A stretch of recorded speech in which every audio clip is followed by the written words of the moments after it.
Championship Sunday. The greatest time of all to watch amazing racing. Possibly one of the greatest racetracks the world has ever devised.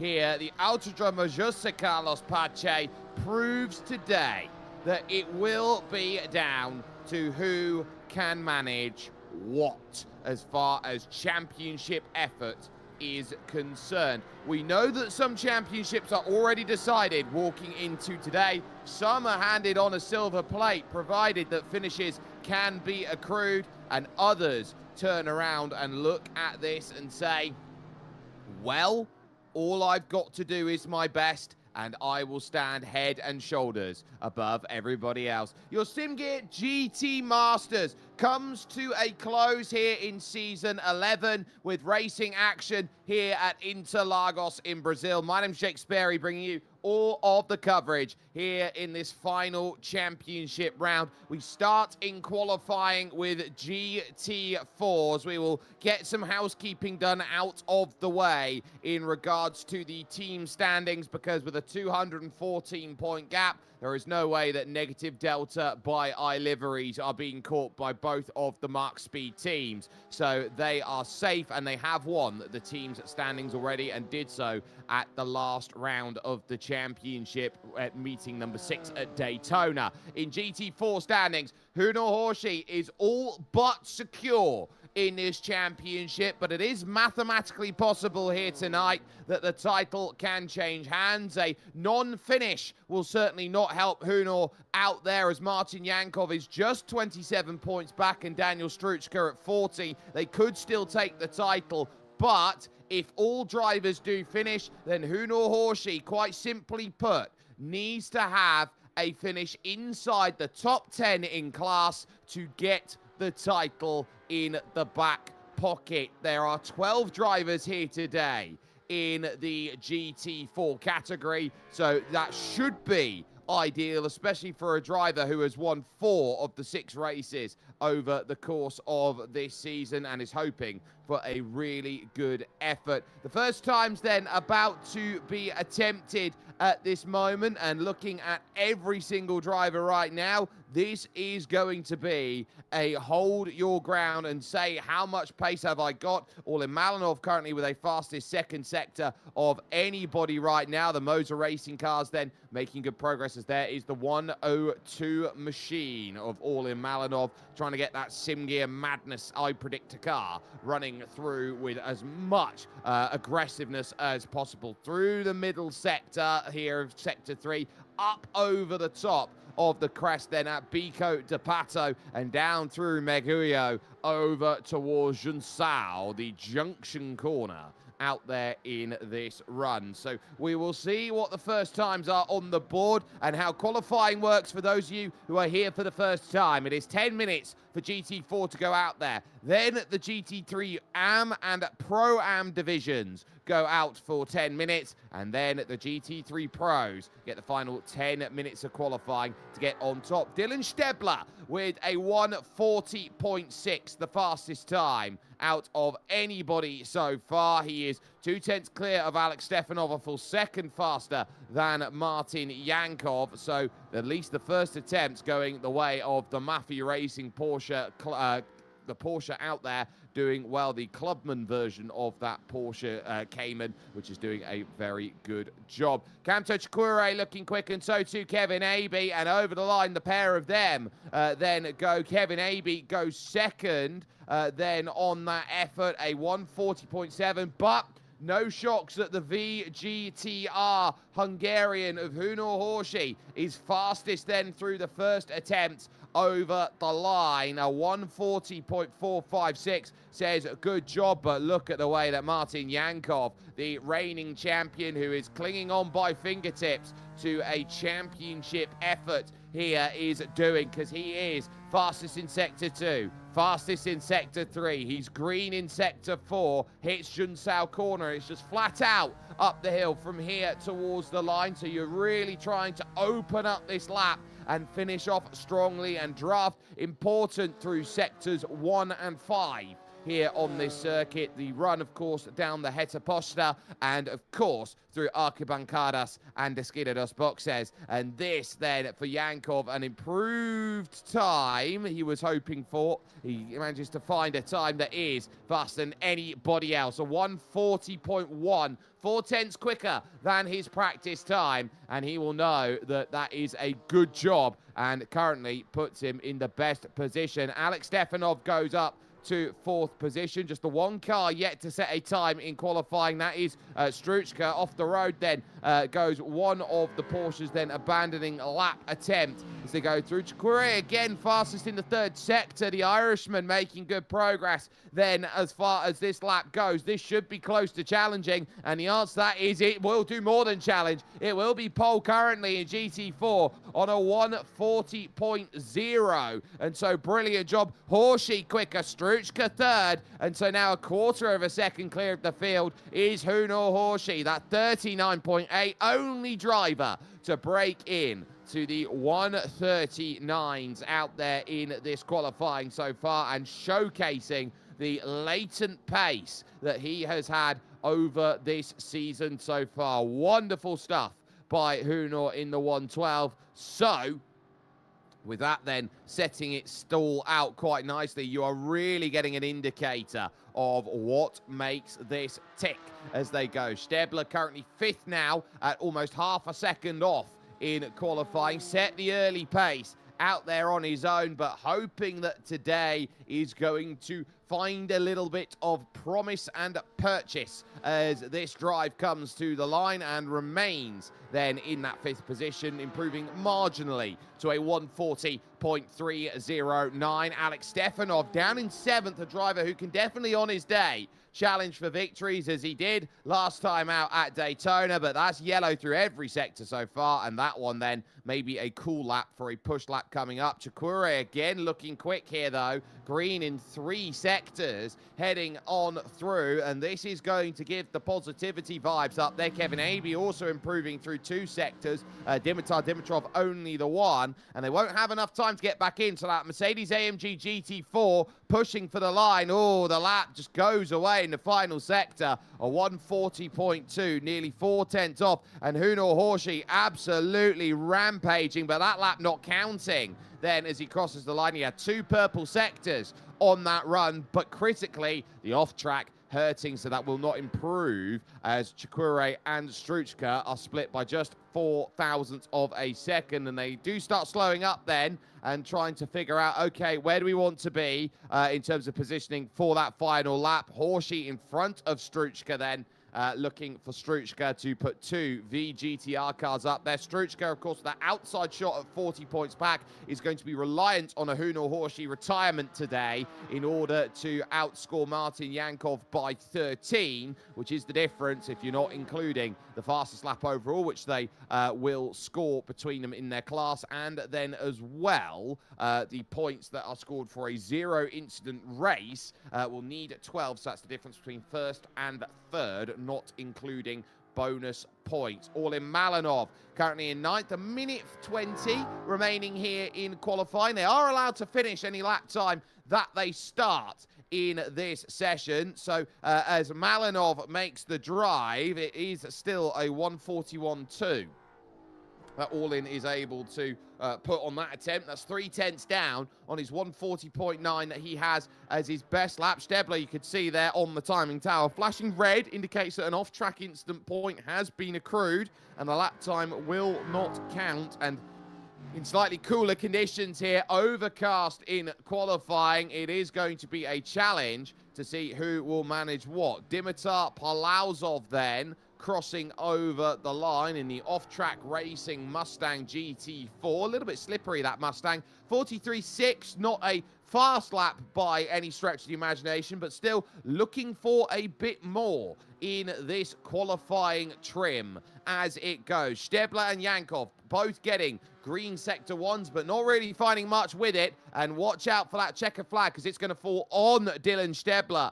heading up towards the line. So these final attempts are now starting to make themselves known, with Alex Stefanov green again in Sector 3. He could be a threat, but over towards the line. We'll watch with Dylan Stebler. Checkered flag out in GT4 qualifying. Can anybody dislodge Hunor Horshi from the top? We go back to Alex Stefanov as Stebler can't get the lap time in. That is sorted. Into the pits goes Martin Yankov, and that will sting. Fourth at best it is going to be there for him. It may be only Alex Stefanov who can improve. All in Malinov trying to find improvement late then in this qualifying session. Malinov will cross for a 40.9. That does not improve. Alex Stefanov will cross then 40.482. So stay 7th on that attempt as Shakure and Aby, it looks like maybe trying to help Kevin Aby get a lap over towards the line. Then as the last car, maybe with Dimitrov and Palauzov, the two Dimitars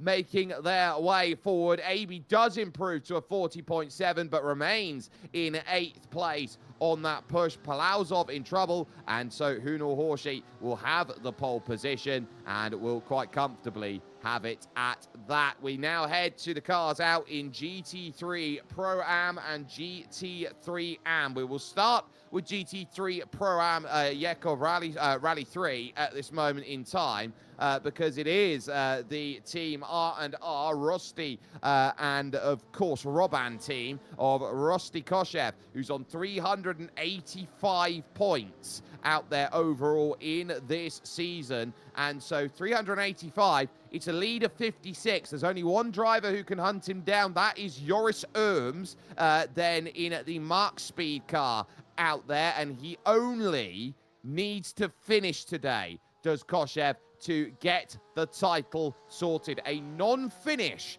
out of him, and Joris Erms needs to score at least 57 points to go and claw the championship away, and that would require a top 3 in class from Joris to get the job done. So it's all but one for Koshev. He has been uber consistent. A retirement from the race, it would make a world of difference to Joris Erms and his efforts to go and pick up the title. A lot less clear how the story needs to be told in GT3 Am, where 5 drivers have the ability to pick the title up here at Interlagos. It's Stanimir Borisov who has the margin at the moment of just 13 slender championship points over Stanislav Naidanov, with Lyubomir Plamanov 3rd, Lazar Katsarski 4th, and Ivailo Dimitrov 5th. Plamanov is 28 points back, Katsarski at 31 adrift, and Ivailo Dimitrov is 35 points back. So you would feel in a field like this that 35 points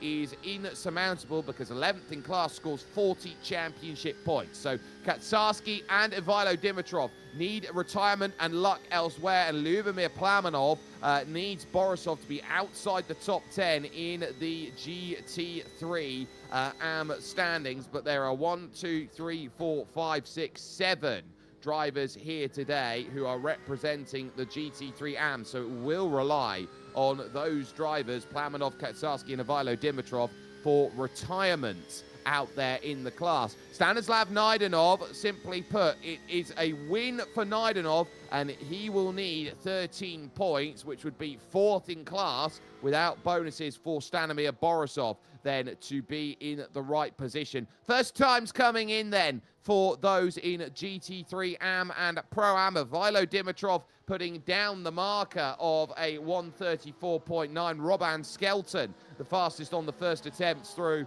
on a 134.8. You've got a Jordan Svetanov and Arnie Weiss then, 3rd and 4th as it currently stands, and 2nd and 3rd in their respective classes here, as Weiss is purple through the first 2 sectors, and Ivailo Dimitrov then is fastest then in the 3rd sector as it currently stands. So lap times are going to be critical out there. Rusty Koshev as well, 4th in overall out there, so doing a really good job. We will talk overall when GT3 Pro comes out there, and we are limited actually on numbers in that section, as Arnie is starting to really find the lap here and is purple through 4 sectors straight here as he looks to try and work this really wide through Junsao there. That beveled curve there that has the drainage through the middle of it can be very enticing for many to make that charge over towards the line. But he's on a 35.2 currently. We'll see what it's going to be over the mark. 33.3.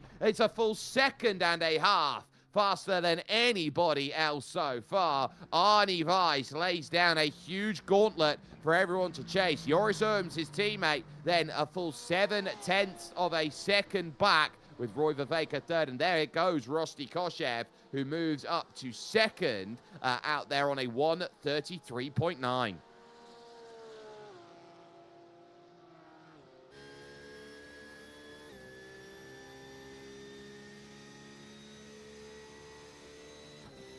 So with that 1:33.9, Koshev then marks the margin down without too many concerns, but Arnie is still going quicker, and again, was purple through the first two sectors. Someone, though, has pipped the post in Sector 2, which will not be to Arnie Weiss's liking at that point. Lazar Katsarski currently the fastest in the GT3 AM field. We haven't yet set a time or seen a time from Stanimir Borisov. Neither have we from Stanislav Naidenov, who will be needing a lap out there for the Slank team. So there is still a lot to deal with. Weiss, though, is looking to be the hot knife through butter today as far as qualifying goes. You don't find 0.6 of a second over everybody else lightly. You'll look at everyone else and say, well, it's everyone else's ability to speed up. It was a Vilo Dimitrov then who goes second overall, and Weiss will improve marginally to move over the 33s into the 32s. So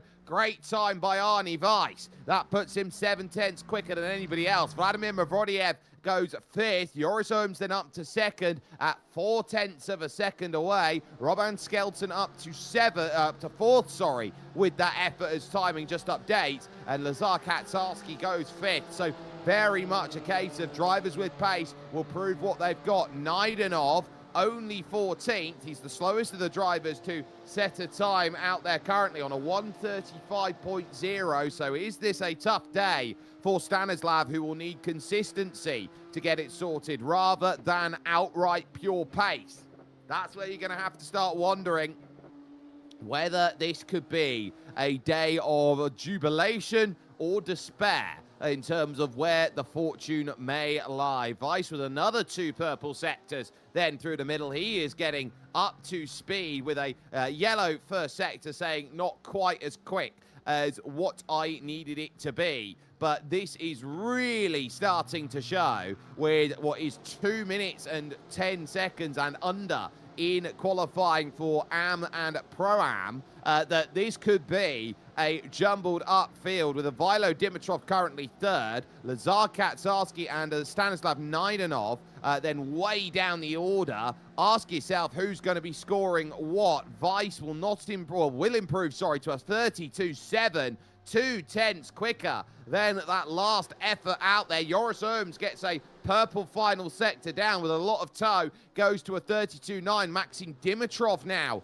up to third, and Roy Viveka. Roy finding pace then fourth, and is now jumped down by Koshev, who's up to second, and Skelton up to fourth. They found each other on circuit and are working quite well out there at this point. And still, we wait for Stanimir Borisov's time out there, which still hasn't come together. So this is starting to get a little bit concerning. Lyubimir Velkov, 13th quickest, is 0.8 slower than Milen Milchev, the driver directly in front in the Pro-Am category. And to his nearest competitor, Katsarski, he is a full 0.8 behind him as well, a second off of a Vilo Dimitrov as it goes. Mavrodiev getting improvement sorted then through the first two sectors. Will be happy in the number 44 machine that is going the way that is wanted. He's got Joris Ooms just behind, who might want to try and get through, and he's being a little bit held up. But remember, this is still a really quick time by Mavrodiev, so you can't lunge a driver down the inside if he has every right to his fast lap. So you got to do it fairly and cleanly. He's not going to be able to get much of a push then through that sector. Ooms, though, green through sector 4, so there is still something left, and he's going to get a mega toe up the hill. So that's going to be hugely critical as they go. Weiss then will have one more lap in the back pocket. These drivers crossing with about 10 seconds left on the clock. They'll have another go if they want it. Another marginal improvement by Joris Ooms isn't going to be enough. Actually, it's going to be slightly short then of time for Joris, as Roy Vervaeke then does find improvement to a 33.3. Checkered flag is out here in this section, and I'm just looked around. Gabriel Ivanov, as he was coming out of the pits, has almost thrown it in the wall in front of Raichanov. There's only 5 cars in Pro today, so we'll keep that as an important number to talk about as those last times coming in. Weiss with a purple first sector, looking to build his margin. He'll only be worried about his teammate Joris Ooms, who just so happens to go purple in the second sector. Remember, Joris needs this pace. He has been second fiddle to Koshev on a number of cases. Arnie Weiss is purple in the third sector. A battle of mark speed, red versus blue. Ivilo Dimitrov purple in the fourth sector down the hill, and Joris Ooms goes purple now in sector 3. So this could be some magical times heading towards the end of qualifying here for your GT3 Pro-Ams. Weiss versus Ooms. Ooms can't find an improvement then in sector 4. So it's all about the drive. Maxim Dimitrov green through every sector as well. Weiss will make the charge for the line. 32.731 to beat. 32.5 from Arnie Weiss. That puts the Damocles on Joris Ooms, who will not improve on his lap, but can Maxim Dimitrov put a little bit of a shake-up here on his short run to the line? He does a 32.9 and hits the front row late. Oh, a thief steal there, as Koshev will have nothing to say with on that. And now we get to talk the big 2 championships here, which are GT3 Pro and your overall standings as they go. Johan Neshev is 24 points clear of Velin Vitanov in GT3 Pro and 28 points clear of Gabriel Ivanov. The difference of first to fifth is 19 points out there, which means to win the GT3 Pro standings tonight, Johan Neshev only needs to finish the race, and he will be classified as the GT3 Pro champion. In Driver General, it is a much more difficult story, where you still technically have out there 4 drivers who can take the title. Johan Neshev, Gabriel Ivanov, Velin Vitanov, and Rosti Koshev. Koshev is 64 points back, so Koshev has to win outright here today and hope that both Neshev and Ivanov score 0 and Velin Vitanov scores 32 points less, so finish outside roughly of the top 13, top 14 to get that done.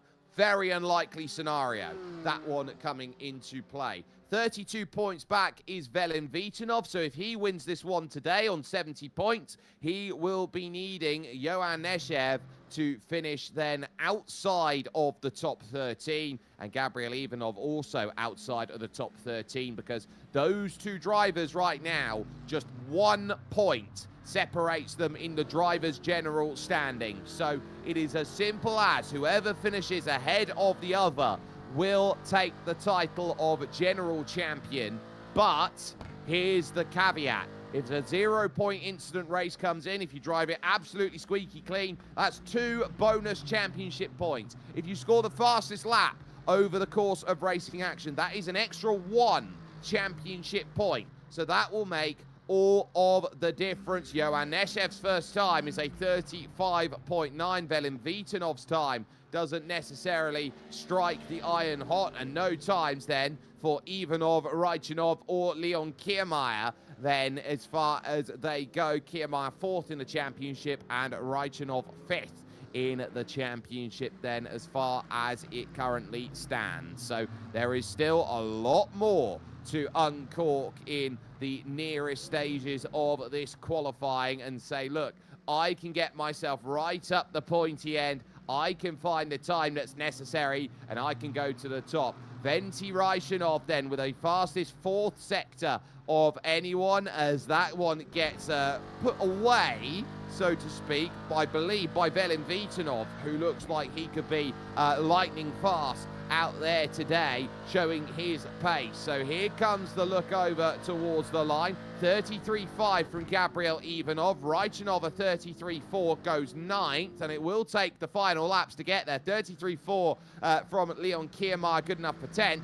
Velin Vitanov goes fastest on a 32.3. Yoann Nechev is only 5th right now. So those two who have unlocked the team's championship then and are team's champions, working very well in qualifying together. And so the madness car of Gabriel Ivanov needs to start finding a little bit more pace. Last place you want to be in overall is out of position when you know that Nechev is currently 8 spots ahead, and Velin Vitanov with another purple first sector has a yellow second sector to deal with, and that is not going to be doing many favors out there. But improvements in the tyre certainly helping, as we are already over halfway through this qualifying for GT3 Pro.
Leon Kiermaier then currently is 0.4 of a second then into play. He's going to see with that fastest second sector. It's everything that he wants. Neshev has got what he needs here in this situation. Velin Vitanov then currently is 1.5 behind Johan Neshev, who has done so well to get himself up with a 31.9 as it goes. Kiermaier, though, can't get a third sector that he wants. Reichenov looks like he's going to be stuck there in 6th. He's only 1,000th back of Kiermaier, but critically, 3 yellow sectors are not going to get the job done. Johan Neshev then with 2 greens out there, and Kiermaier pushing hard there through the final corner of Junsao. He'll only have to run up through Arquibancadas and Esquina dos Boxes to look to make that push over towards the line. And so settle yourself in. Kiermaier's invalidated. What a shock. Vitanov doesn't need to worry about it. Neither does Johan Neshev, who will get that pole position. A 32.8 from Reichenov. He gave it a good go, but just couldn't get the lap. Your pole sitter is Johan Neshev for the finale.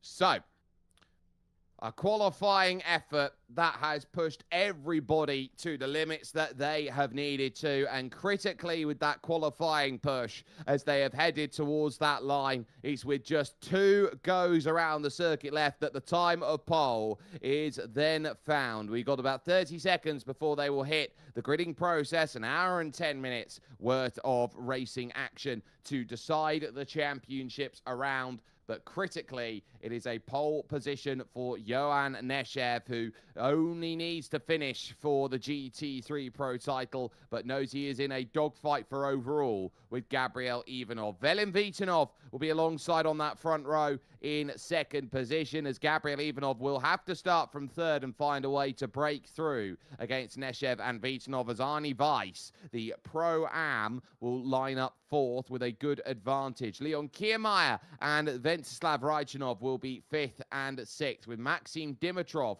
lining up 7th on the grid. 8th will belong to the Pro-Am Championship leader, Rosti Koshev, who only needs to finish to pick up the Pro-Am title. Joris Erms, his nearest challenger, goes from 9th. Yudin Svetanov and Robin Skelton are 10th and 11th, with Vladimir Mavrodiev then in 12th place. It will be Roy Viveka 13th, and your leader then today from the AM qualifying being Ivilo Dimitrov. Lazar Katsarski is back there in 15th, with Ivo Seraphimov 16th, is then Milen Milchev and Nikolai Mikov. Lyubomir Velkov and Stanislav Naidanov then find themselves in the next positions of what will be 19th and 20th, with no times being set for Valentin Stemenkov, Stanimir Borisov, Alexander Nikolov Sr., and Nicholas Nikos. So they will be 21st through 24th on the grid with work to do. Huno Horshi leads GT4. He only needs a top 10 in class ahead of Kamto Chikure 2nd and Daniel Struchka 3rd. Martin Yankov must win to keep the efforts up and alive, as it will then be Norbert Hey in 5th position, Dylan Stebler 6th, with Alex Stefanov and Kevin Aby then 7th and 8th. Orlin Malinov and Maxim Ivanov are 9th, and that critical 10th place with Dimitar Palauzov in 11th and Dimitar Dimitrov then in 12th. 36 cars will be taking to the final round of the championship and will be looking to prove that their championship effort is going to be better than anybody else's. A look then down at the half a pace lap that they will set as they will go from Ferradura, then turn number 6 out there on circuit, and look to set themselves up for an hour and 10 minutes. It is expected to be a 2-stop race on the calendar, and so with just 2 stops to figure out then how to be up there, the first 10 minutes of this race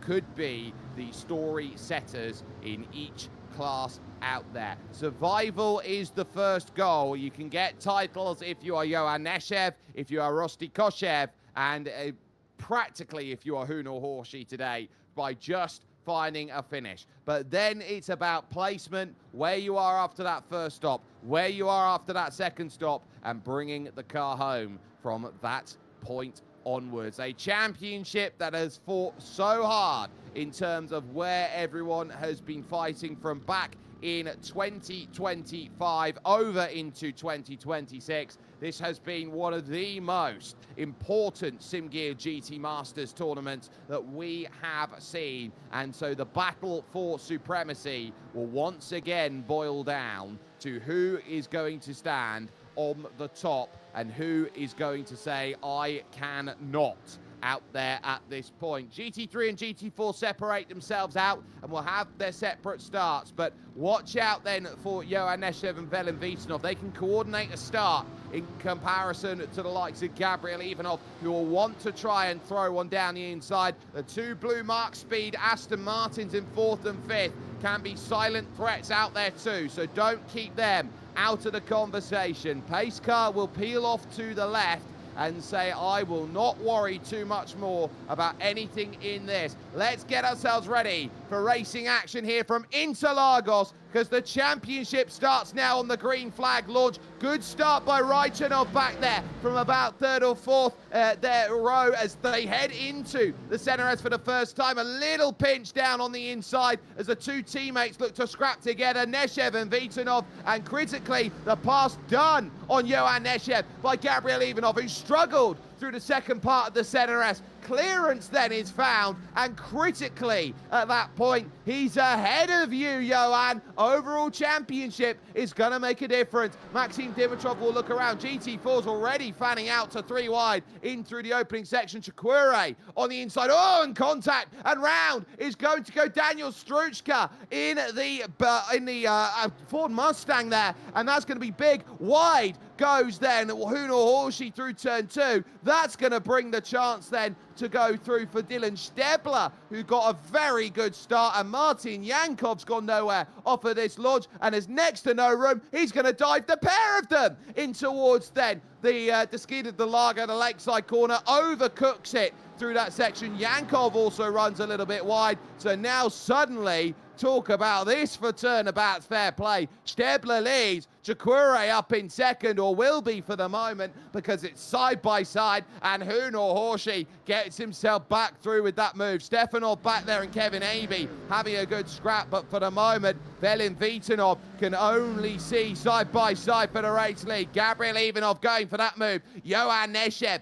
throwing what he can at it in 3rd, but Velen, he has got to make this life difficult for that overall title. Drivers say, oh, I don't care, there's no prize for being overall champion, I don't get any money for it, I don't get anything big. Roman Skelton, by the way, down in pit lane, then on the opening lap, that's with damage then, so a real big hit for Roban on that one then for the R&R team, but Velen Vitanov will know, I want to do everything to give Johan Neshev 2 championships. If you say you don't want a championship, you're not doing it right. Koshev under immense pressure there from Maxim Dimitrov. He knows he just needs to finish in AM to get the result that he needs, and watch out for those incident points and who is picking up what and who is managing them, because if you run out wide here, it's very easy to just pick one up. Alex Stefanov, speaking of going wide, runs around the outside to get the move on Kevin Aby. This brings Martin Yankov's BMW into play, trying to find opportunities to go and make that move, but still not quite.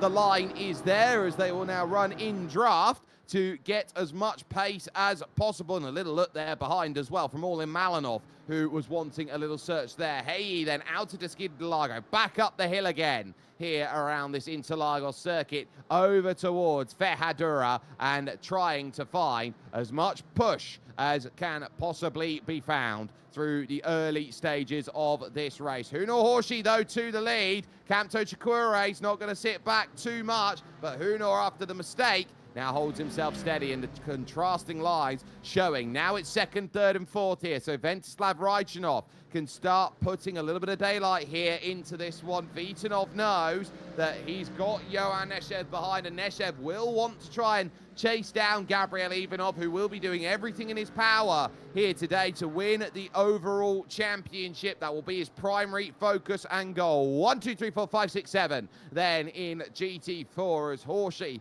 is followed by Chakure and Stebler and Hey having a great run here. Kevin Aby, Alex Stefanov, Martin Yankov, all in Malinov. Top 8 in a line, a circuit that is built for battling, and this one has the old school feel to it as they will run towards the center S once again. Chakure to the outside, cooks up a move the long way around. Now, can he get the line he wants through turn 2? It's very to have that contact. We look back to Stanimir Borisov, who is making good progress right now. Remember, he has got to get inside the top 3 to confirm the title. He is currently 4th in his class, but Naidenov is 3rd, and Naidenov's got to find a way to lead. Stebler round the outside now is going to have a go. He picked up a great run, got by Kamto Chakure, and Chakure's not giving this one up here. He wants to move over towards the next corner of Fehadura, but the inside is given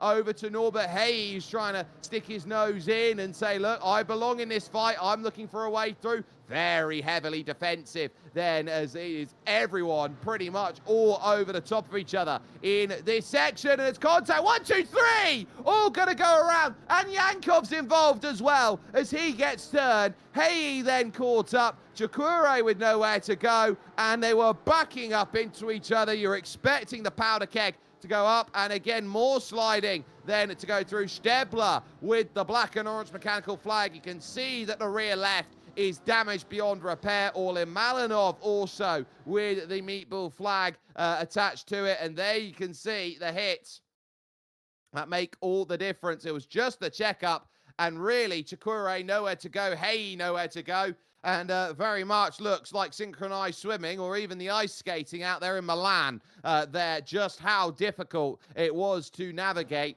through all of those at that stage. So it now really opens up this field. Hunor Horshi leads. Second at the moment now is going to belong to Kevin Aby, and Alex Stefanov now up to 3rd as Stebler hits pit lane with the damage, and he'll have to sit there and get it recovered up because there are no fast repairs. What a dramatic opening 5 minutes to this race as Johan Neshev sitting on the back of Velin Vitanov, just trying to work through his margin and say, I am happy with the way that this is running at the moment. And I am going to know that Stanimir Borisov here is going to just still be there in that 18th position. He's doing a good job. Now watch this from Struchka as he rejoins back onto circuit. So he got caught up with the early spin there on the early run, and then immediately trying to get it back up to speed in desperation, looped it around a second time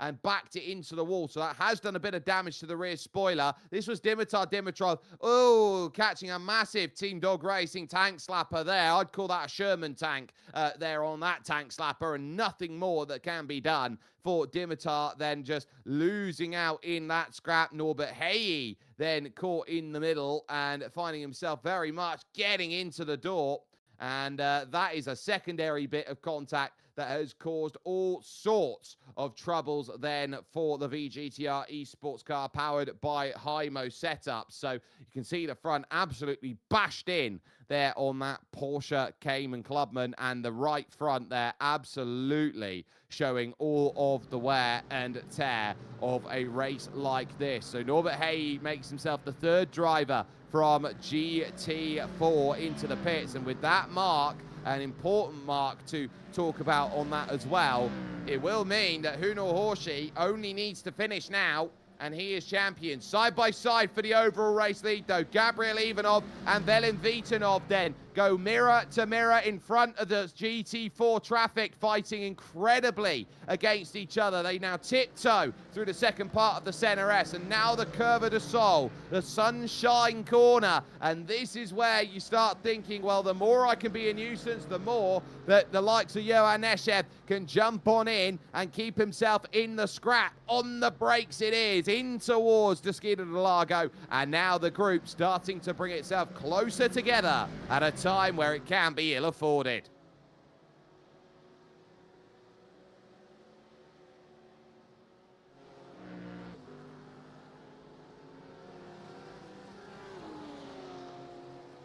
Milan Milchev back here in 14th position, has got Nikolai Mikov for company behind. Ivilo Dimitrov running a very nice race at the moment.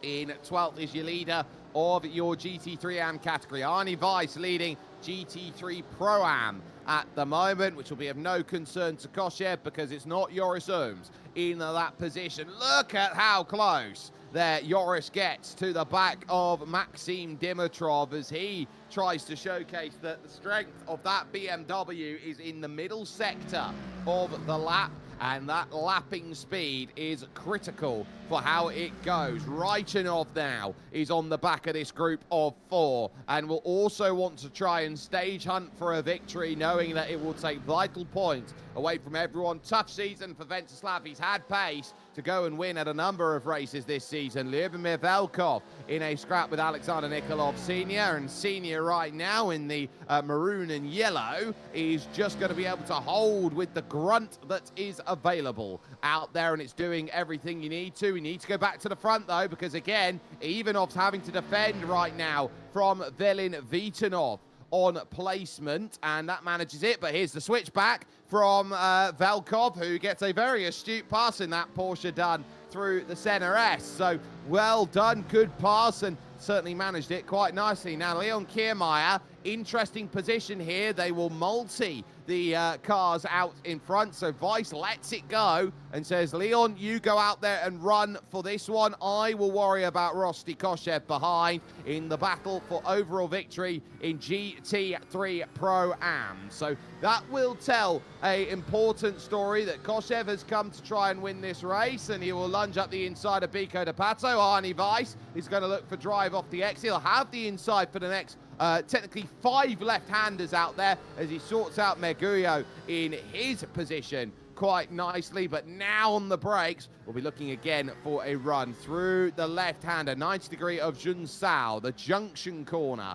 as it is known. Neshev now outside of a second of Velin Vitanov, as here comes Reichenov now, looking for the move to the race lead. There's chopping and changing up front as well. Gabriel Ivanov is just holding his station. Maxim Ivanov, just wince and stay out of the way, buddy. There's not much you can do about it. He's holding his line and he's done well, but Gabriel is doing everything he can to hold his ground at the front with just that slender 1 championship point to hold in the back pocket. He knows how tough this race is going to be, as there has been a change for second. Alex Stefanov and Kevin Aby in GT4 giving it a good go, and a lead change now in GT3 Pro-Am as Rosti Koshev now gets up to 6th position with the pass on Arnie Weiss down to Desquita de Lago. So a good, important pass that shows itself again in spades. Arnie Weiss here in 7th knows that it's a big group because you've got Maxim Dimitrov now and Joris Ooms.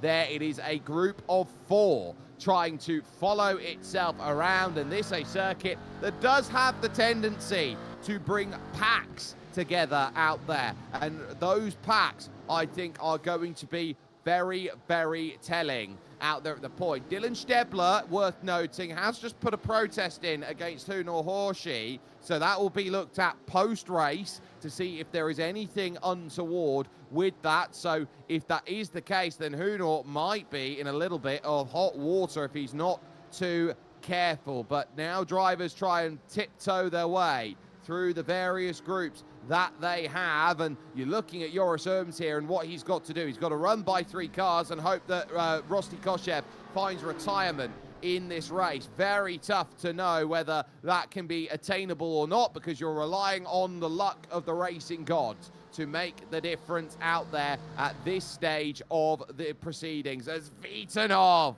tries to get the look down the inside on Gabriel Ivanov. It doesn't quite manifest then with that effort, and actually Johan Neshev has dropped a massive amount of time over that first sector, and he has hit the wall. Johan Neshev has hit the wall. Contact with Kevin Aby going through the Curva de Sol. He has nosed the car into the barrier. It is not enough for mechanical black flag damage, but the front is desperately trying to fall off of Johan Neshev's number 3. Look at it, trying to go off. He'll get some wheel rub there as he goes through. He's got to be very careful now. The one mistake he couldn't afford to make here for a retirement in this race. He has got to limp this car around now if he wants the GT3 Pro honours. And Leon Kiermaier will sense vulnerability, and so will those in and around. Weiss having to fight hard behind with Maxime Dimitrov. One small mistake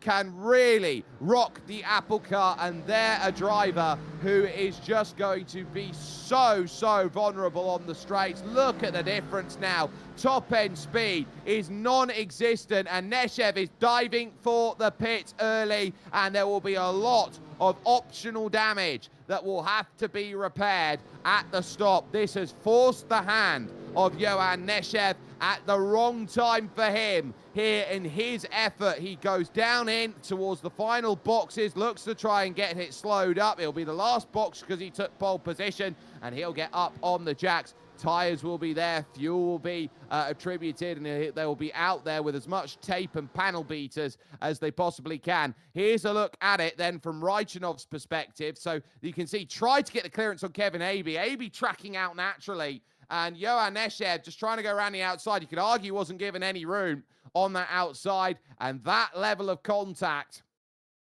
could be a huge difference maker, as Velen Vitanov now is your new race leader in this one over Gabriel Ivanov. There's the look.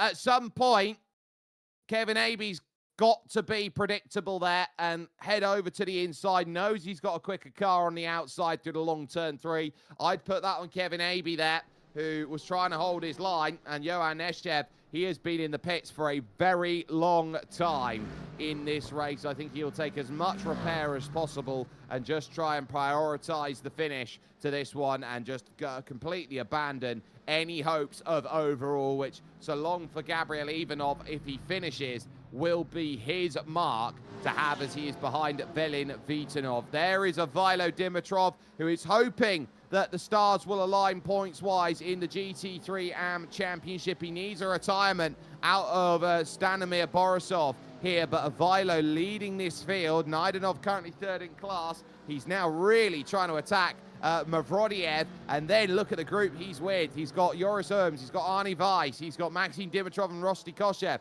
all there. Nikolai Mikov in 14th position now also has his eyes set on Ivo Serafimov, with Lazar Katsarski just behind in 15th position, trying very hard to go and get that place. 85 not going to get there down the inside. The Slank machine is going to just have to stay as steady as possible at this point, as Maxime Dimitrov now is got a huge slew behind, as they now have to spin. Arnie Weiss! Arnie Weiss has gone around, and that is right in front of everyone. He's got away with it then, as they have just put themselves through the essay corner, making all the difference. Huno Horshi was in the midst of that. You can see right in front of his teammate. Oh, Joris, lucky boy to avoid all that contact. Huno Horshi as well, skipping on through, the leader of GT4.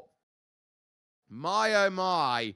Arnie Weiss with a big spin, and well, that's pretty much summed up the season. He turned up around late and then couldn't quite get much more than just that to write home about. He has had lightning fast pace, but just hasn't been able to convert it into victory. So Rosti Koshev, your leader in GT3 Pro-Am.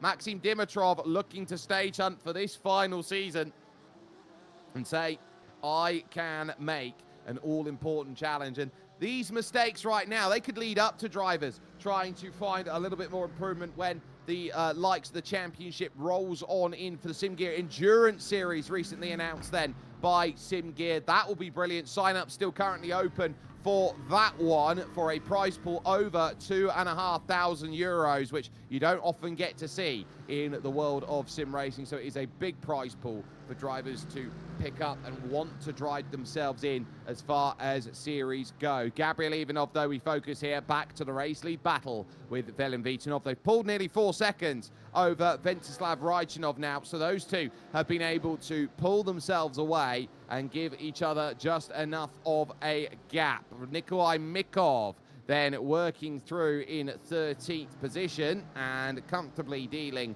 then with the traffic of Hunor Horshi with Arnie Weiss then as Orlin Malinov is currently a lap down on that. Alex Stefanov 4.5 seconds back of the group. Stanimir Borisov in 18th position.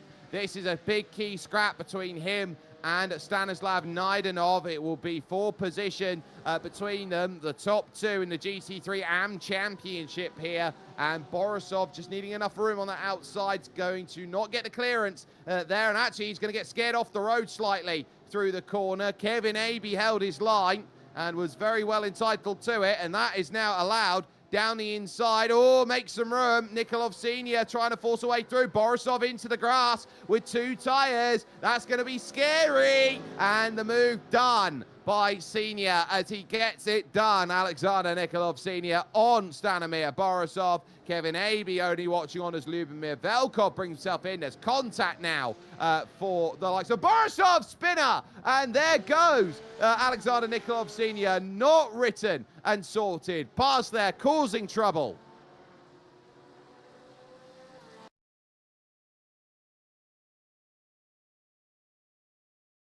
This is Velkov's look. And the smoke there already clearing as they had to hit the binders to avoid any major damage being found at that moment. And there you could see just little contact through the opening part. He looks to just get that switch on, and he's just not got any rear grip. And the car just refusing there, the Gorilla Garage machine, to do anything of note. Now, this is Camto Chikure then in that AMG. He's got the look late of it. Now, is this going to be a poor rejoin? Oh, it's looking like a poor rejoin. Uh-oh. Oh! Never makes it any better in slow-mo. And you just got to wait in scenarios like that. Chikure will be flashing the lights, and he will use every single word under the sun to describe how unfair a hit like that is, because that will also bring out the black and orange mechanical flag for Camto in this run. Look at Avilo go around the outside. Pro-Am pace from the Am.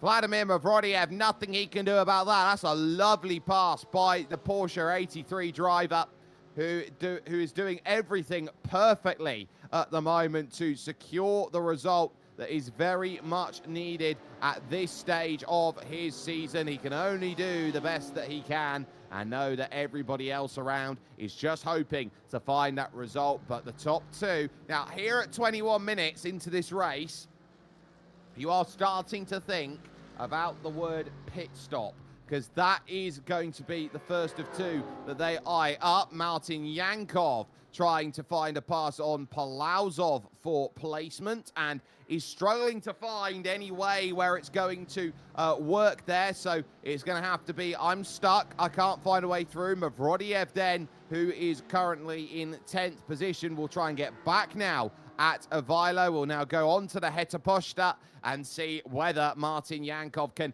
uncork the pass on Palauzov. This would be a move that would get him up from 7th to 6th, and there running wide goes Dimitar, but he's got that grunt of the Ford Mustang up the hill towards Fehadura, and there's the turn through the long right that makes sure it is secure. Mavrodiev thinking about a way to get to that pass, but it's just not there at the moment, so it's just going to have to stay in line, keep the pace and the cadence up, and know that through towards then the first round of stops, that might be where you find that moment. Bit of blinking there from Avilo, doing no favours out there in front. It will cause not just concern for Mavrodiev trying to get by, but also concern on how do I go and get around and gain these places, as the small differences now starting to find 1 second gaps out there at this point through the majority of this field. Now over to the outside, tries Mavrodiev up at Fehadura, and that one is not going to play in. Aston Martin looking strong here today, 2nd, 3rd and 4th currently in this race. A slew of Porsches then being piloted by the AMs, as it's pretty much a Porsche class down there, with the exception of Nikolov Senior here today, as Hunor Horshi, Aston Martin also leading in GT4, the different manufacturers that are out there and available. Gabriel just happy to sit back there, maybe looking at mastering a fuel strategy here, as Neshev currently 24th position, running around on his own, looking for just a finish. That will do. It doesn't matter if it's a good finish or a bad finish. If he wants a finish, he will take a title out there at this point. He currently runs a lap down on these drivers and a bit more, as the 11 of Gabriel Ivanov now just stalking here the rear at this stage. There is Johan Neshev, who's currently running a lot better. The damage on the front still heavily dented up though, so they haven't done enough with the panel beaters to get that one into position. But he is still circulating, and that is his key. Now, there's a car off in front of the leaders as the move is done for Gabriel Ivanov to get there. That was Dimitar Palazov spinning in front of them, all on his own. But Velin Vitanov left the door ajar, and Gabriel Ivanov found the way to move on up to the race lead once more. So here is Palazov's spin for the off-track racing DK car, all on his own. The rear stepping out then, as he just couldn't get the car to bite the way that he wanted it to. Easily done. Those Michelins screaming out in agony. And so the clearance around then makes an all-important bit of difference. Now then, as far as you sit, where is this going to be for those who need it? They know those pit stops are not a million miles away. Palazov had to take a long time to get back out there onto the racing surface, then spinning the wheels up in the grass, but there are moves to be had. Yoris Erms back to the rear of Maxim Dimitrov, for example. Valentin Stamenkov, the first to come in and make a pit stop. Arnie Weiss as well, looking for a way by Nikolai Mikov for a position 2. This is the pass for the race lead then, and this is how quickly you can find it. Later on the brakes, braver on the brakes, and just commanding compared to the AMG Mercedes there. That is a nice pass for position, and then having to just make sure it was confirmed through the Pinarino. And then so car number 11 will have happiness in the front of this field, leading this one outright as it currently stands. Mikov loses out the place then to Arnie Weiss. That one a change. Weiss back into 13th place, 1.8 seconds off of Ivo Serafimov now for position. And worth noting too, Stanimir Borisov now down to 5th position in this race compared to Stanislav Naidanov. So if you want to note the point situation that they're walking into in AM, remember it's 13 points to chase, and that is 7 points of difference. 3rd place, 5th. So 7 points.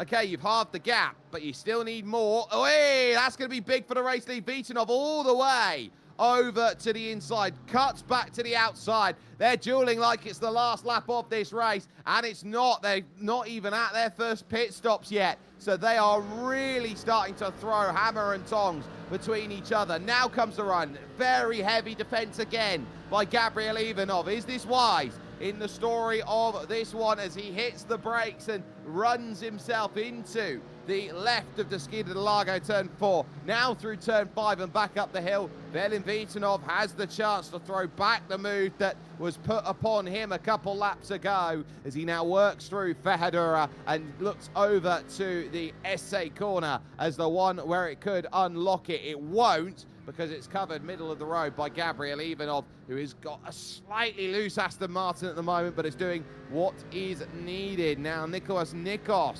here might have a connection issue. He's back in, so he's okay, but blinking about very heavily at this point of the race. It is going to be doing a lot of damage, as in comes Nikos for that first stop. Gabriel Ivanov now will be eyeing this and runs wide, has a big wiggle over on the AstroTurf on the outside and the grass. That could easily have given the run. Now looking to the outside is Velin Vitanov, and will they try a battle side by side down potentially into pit lane? They both stay out another lap through, and they know how tough this racing is going to be. Last of the late breakers required from these two, having an absolute slugfest here at the front. And critically, Gabriel Ivanov this time gets the clearance marker again. So it's still enough to hold. It's still enough to do what is necessary in this race. So that is going to be as tough can be between them. Jordan and Svetanov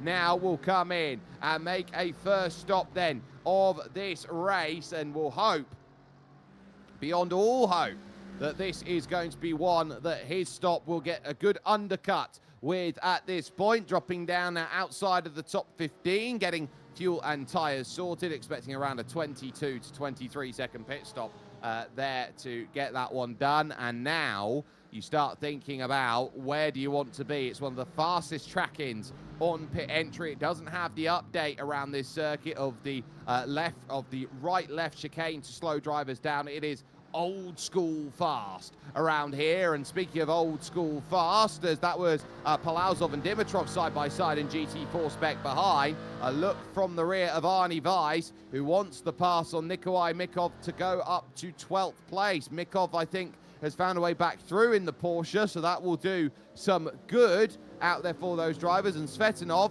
out and away again in 19th place. Stanimir Borisov then has also made a stop. Leaders again choosing to stay out. Kevin Abbey in for a first stop then in GT4, which currently is a dominant class by Hunor Horshi as this all goes, and more drivers entering and leaving pits, as this is what we call a cycle out there in the category that we have. So this is now bringing forth what drivers need. Maxim Dimitrov making a first stop, and now we're hitting more. Yankov and Abbey and Ivanov then in. Shakura and Stebler have to be in with the damage that they have, and you're seeing the differences there. 90-second pit stop for Neshev, as Stamenkov did a 1:38 pit stop of his own, and that is getting busy for your leaders. Well out of the way goes All-In Malinov, and now Alex Stefanov, excuse me there, also able to get clearance as they work through at the half-hour stage.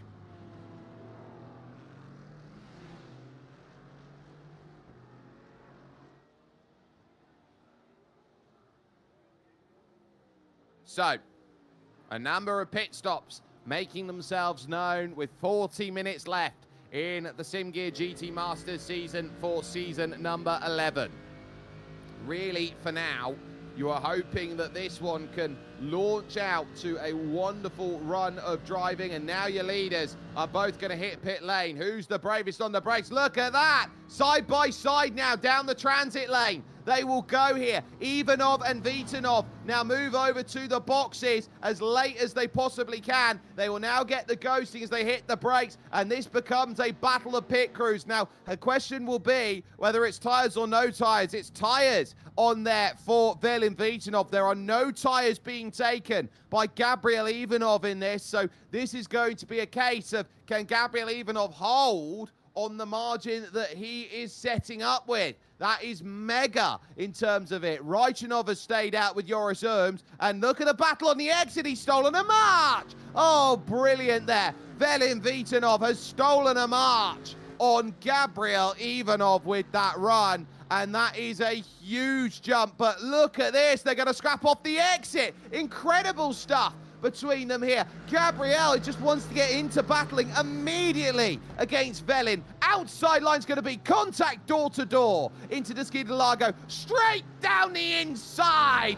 Gabriel Ivanov puts one over on Velin Vitanov and says, you know what? It's the second third of this race where I am going to try and take my control. Mega stuff to get things sorted, and cold tyres, I think, playing a huge factor on that launch around. Venceslav Raichanov then, who will be one of the only drivers to note on next to come on in with him, with Mikov, and with Roman Skelton currently in pit lane. It will mean that everyone will have had at least one stop in the book to go and work with. In comes Raichanov then to make that first call. Very, very pedestrian there with the lane marker, just making sure that that one is brought around safely. Now, Joris Urms should dive in as well, the Pro-Am fighting for the title. He was second last season. He's second again in the championship as it goes. Now, Velin Vitanov Here will be, oh, Milan Milchev in trouble. Milan Milchev has got the black and orange mechanical flag. He's gone round at turn 3. The boot completely demolished there on his Porsche. Correct myself there, on his BMW by the looks of it there. And that is a huge, huge shot for Milan Milchev, who looked like he'd already been through a bit of a war then with the car out there at point. So you asked on the back, actually, just below the boot, why so serious? And I think the answer is, well, because if you have yourself an issue where you're missing the boot, he's missing the boot because he had a spin in pit lane on pit exit. So that's the first part for Milan Milchev. He spun it in pit exit. Vitanov now has got himself back to side-by-side. And so as the lap after he'd gone around in pit lane, it got even more dicey and dangerous. And now around the either side of the traffic go the leading duo here as they fight. Vitanov's kept his foot in. Look at them, door to door. This is incredible between these two right now. They want to win. And a door to Velin Vitanov. Well, they were going to scrape and bang and trade paint. And that one then puts Velin again on the wrong side of it. Then as they work through that section, it's just a case of the guards between them going through. Nothing ill and untoward between them. That's just hard racing between the pair. And again, proving that this has been some very, very tough running out there in this race, held at the moment by Gabriel Ivanov, your leader, a 42-second lane time, then with 41.2 as the mark for Velin Vitanov running through. Oh, he gets shoved into contact with Nikos and with Dimitar Dimitrov with nowhere to go, and so the gap skyrockets out over 2 seconds. They're 15 seconds clear of Raichunov now in this race, and they will feel very happy with the work that they are doing. There is a scrap for third overall in GT3 AM, and look at that, we go to it on cue. Lyubomir Velkov now up against Stanislav Naidenov here in the second half of this race. Halfway in the championship finale, Johan Neshev up to 19th place, and knowing that he just has to finish to be GT3 Pro Champion. Koshev leading his category, knowing he just has to finish to be GT3 Pro Am Champion. It is Ivaylo Dimitrov leading GT3 Am, but Stanimir Borisov right now is in range. Ivaylo Dimitrov at the moment sits at 35 points back at current, would be taking away 19, so needs another 16, aka I need a retirement out there in the second half of this race to be the GT3 AM champion. And then GT4 is now Alex Stefanov, who leads after the pit stop cycle. So Hunor Horshi is going to have work to pull back Alex Stefanov now in the mid part of this race. Velkov behind the slank machine of Stanislav Naidenov, who is still currently second in the championship, but needs to find places over the likes of his teammate Lazar Katsarski, who he is 10 seconds behind of at this moment in time. Working up out of Fehadura into the SA corner here. This small right-hander that pretty much leads to the technical middle sector. The Pinarino around here and back up the hill again. And Maxim Dimitrov, well, that's easy. I will take the pass on Vladimir Mavrodiev, who offered no fight in the number 44 compared to the 31. A comfortable, easy, slim pickings start of move as Nicholas Nikos then back into the pits, what could be for a final time here in this race. So Naidenov will look now and see that through has gone Lyubomir Velkov. This has moved the margin out there, and it's a day where you kind of look at it and go, I need to be up there, I've got the form book, it's saying everything I want to, but it's not giving the overall pace that quite honestly is necessary to go and get the victory. And that, however which way you want to write the book on this, is that as far as it goes for GT3 AM. It will need a miracle for Naidenov to get into championship position. Vitanov now staring down Robin Skelton at 2 seconds adrift and really having to work now at this stage to just keep this one, I would say, close. You've also got a top 10 scrap now as Ivo Serafimov, with a bit of help here from the GT4 traffic here, is going to try and work our way through. I think it's Kevin Aby that he's trying to work around in the 106. It is. So Serafimov gets to the inside and makes the lunge down through, but critically, it has cost a few tenths of a second. Behind that as well, Roy Viveka's got his eyes on Nikolai Mikov. There is the 32 Mark Speed Racing BMW that is trying to hunt down that Porsche 992 at this moment in time. So this is where the hunt is on and where you need to find those moves. Now, Alex Stefanov is showing that he is ahead of Nicholas Nikos at this stage. So that is showing because Nikos has come in for a second stop. But it is 2.7 seconds for Hunor Horshi to try and run this gap down. Roy Viveka then still hoping that he has eyes on a pass, as does Johan Neshev to jump up another one here against Stanislav Naidenov for position. So Neshev just running through the group as well, and he'll go to the outside. Will the incumbent champion at the moment.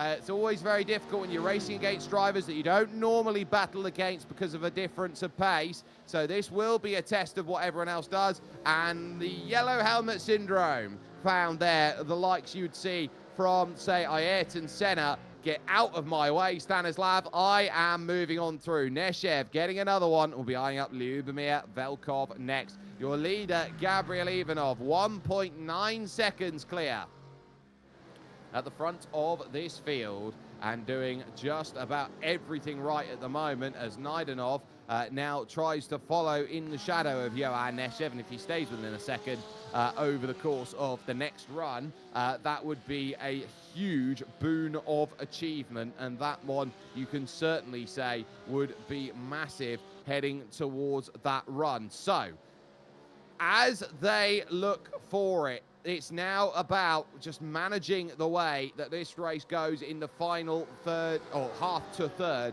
of this race. Katsarski now getting clearance because he knows that Mikov is going to want to bring himself in the number 43. He'll also get the clearance through on Daniel Struchka's GT4. Dimitar Dimitrov off the road with a slowdown penalty then will serve. And the D-Bros Automotive Porsche is now going to really start finding a chance to go through. D-Bros for the Dimitrov brothers, and now inside line is starting to wake up to it. Not going to get there down at Desquida de Lago. It is the lowest point on this bowlish circuit, which is actually built into the suburbs of Sao Paulo, and it's not often that you get to see circuits that are built into communities and cities. You normally have to put them out in the middle of nowhere now in order to avoid noise complaints from how loud and noisy they are. A little bit of a light flash there from Kevin Aby as Mikov gets by Lazar, is trying to get by Lazar Katsarski, but isn't able to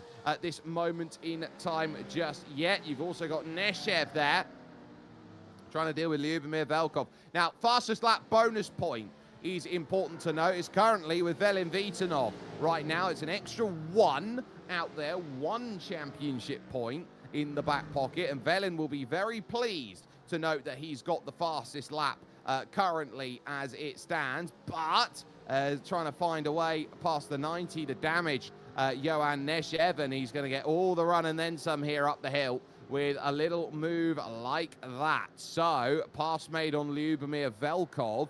Johan Neshev then just up to 16th position now with the movement, and he'll just have to try and tick them off lap by lap by lap. It's about 9 seconds to the next driver up there, which is Nikolai Mikov. Velin Vitanov second. He is starting to hunt Gabriel Ivanov down. The gap is now 1.5 seconds. So he knows how hard he has fought with Gabriel, who wants this win. He wants 3 wins over the course of this season. He wants to prove that he is the best overall driver, that he's had the best results in this championship. To note, he knows that as far as the Pro Championship goes, he's not going to get there. And the reason why is because the Pro Championship scores points from just the Pro drivers. The Pro-Am just from the Pro-Ams, the Am just from the Ams, GT4 just from GT4s at the same rate you would do if you win a race. Gabriel Ivanov, against everyone, has been the best driver this season. Against all the pros, Velin Vitanov, by the points metric, is going to be better. So it's going to be one of those weird scenarios where you can argue that both Gabriel Ivanov and Johan Neshev both can be considered a champion in the SIMGEAR GT Masters, and you don't often get it in that sort of range. 1.7 the margin down then on this 28th lap of the race. Koshev, give him so much credit in 4th place. He is driving again another nicely consistent run. It's just putting him in a place where, as a Pro-Am, you wouldn't say he's got the outright pace to be a pro. I would say he's knocking on the door of that pro pace and could be pro category next season. But definitely someone who stares down the barrel of, I am very quick and I will do what I can with it. Ivaylo Dimitrov then in 8th place, someone who definitely needs to be a Pro-Am next season with that pace. And Naidenov with a slowdown, as here is Mikov trying to get by Lazar Katsarski. 14th and 15th places at Desquina de Lago. Not going to happen and not going to get there at the moment. Naidenov's slowdown is going to bring Stanimir Borisov then close, and in fact it might be even better than close coming off the exit. Just served it as Mikov then goes over the top of the crest, but the two that are battling hard out there at the moment could be then in a great position here to have fireworks. Borisov's 92, Naidenov in the 88 on the brakes. Naidenov's got it covered. Borisov tries to chuck it down the inside, turns to the outside through the Pinarino, up to the Bico de Pato here. You've got a small kink right, which does affect the braking marker. You have to wait late and turn and brake at the same time. Such a very tough corner to get right, even at the best of times. And back down through Meguyo as Dimitar Palauzov fights in GT4. And as that happens, by the way, Daniel Struchka has got himself up to 4th, looking for 3rd against Kevin Aby. And Hunor Horshi will be looking for the race lead over Alex Stefanov, as they'll be nearing their pit window in about 15 minutes' time. So it's all down to the final stages of this race. There is the pass as Palauzov sorts out Dimitrov happily. They've got battles everywhere. There's Borisov trying to go for it at the moment, eyeing up the inside. That's not going to work. So Stanimir's got it covered. Naidenov has lost the place, and critically, that will be a psychological hit that Stanimir Borisov is ahead of you, your nearest championship rival. Nikov then watching about as back down the inside goes Dimitar Dimitrov on Dimitar Palauzov in the distance there.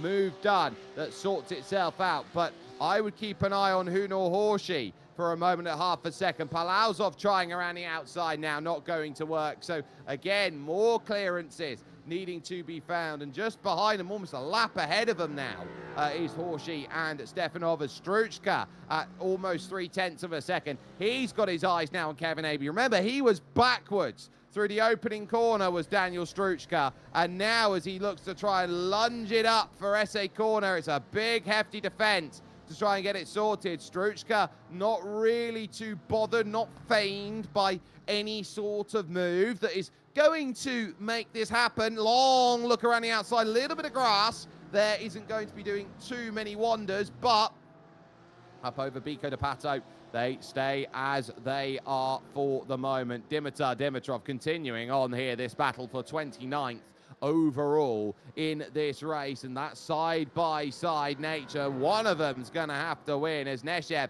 hits pit lane for the final time here in the SIMGEAR GT Masters. We hope, as far as his points haul is going to go, long way around it will have to be for Dimitar Palauzov. Dimitrov's gone the long way through turn 2 though, and it is a wonderful pass that puts him up into that next position and says thank you very and much. And now you start wondering who's behind, because you've got the likes then of Alex Stefanov and Hunor Horshi, who will look to put a lap on them. As going through as well is Naidenov and Borisov and Velkov here, the three AMs in GT3 going at there together. A little concern there of a little bit of a blink from one of the drivers up near the top. I think it may have even been Koshev there who had that little worry. So Hold yourself steady, lads. Don't do anything too untoward, as there is Arnie Weiss, the teammate of Leon Kiermaier.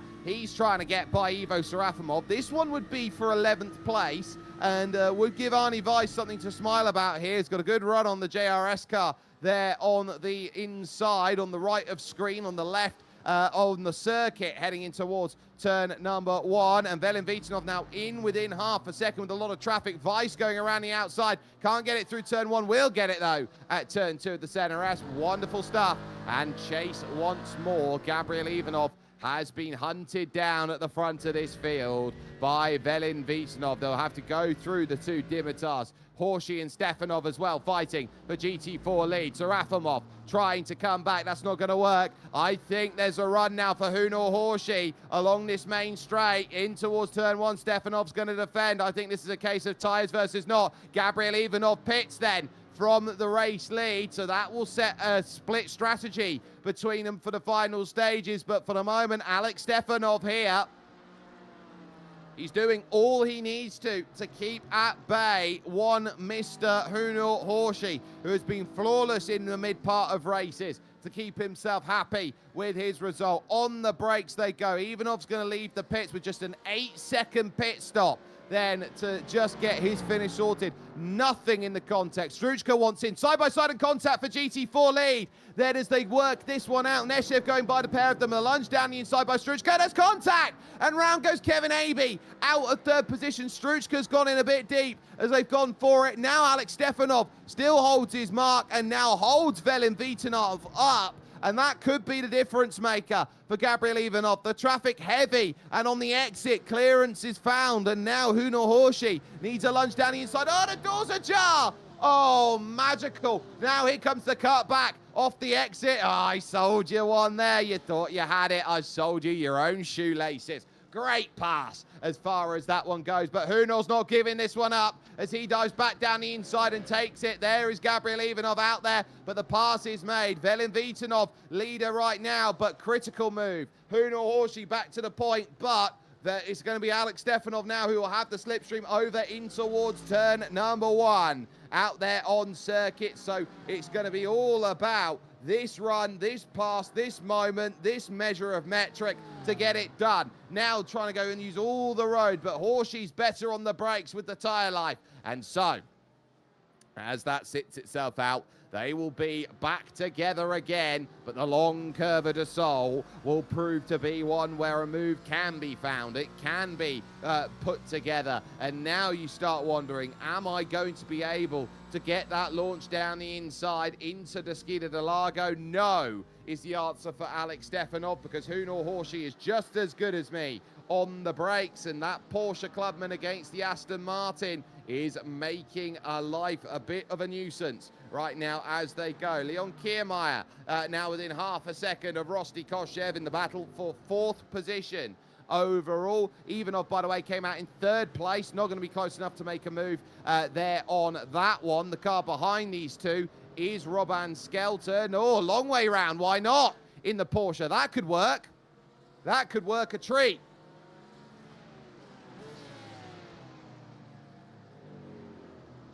So Skelton's going to go around one way.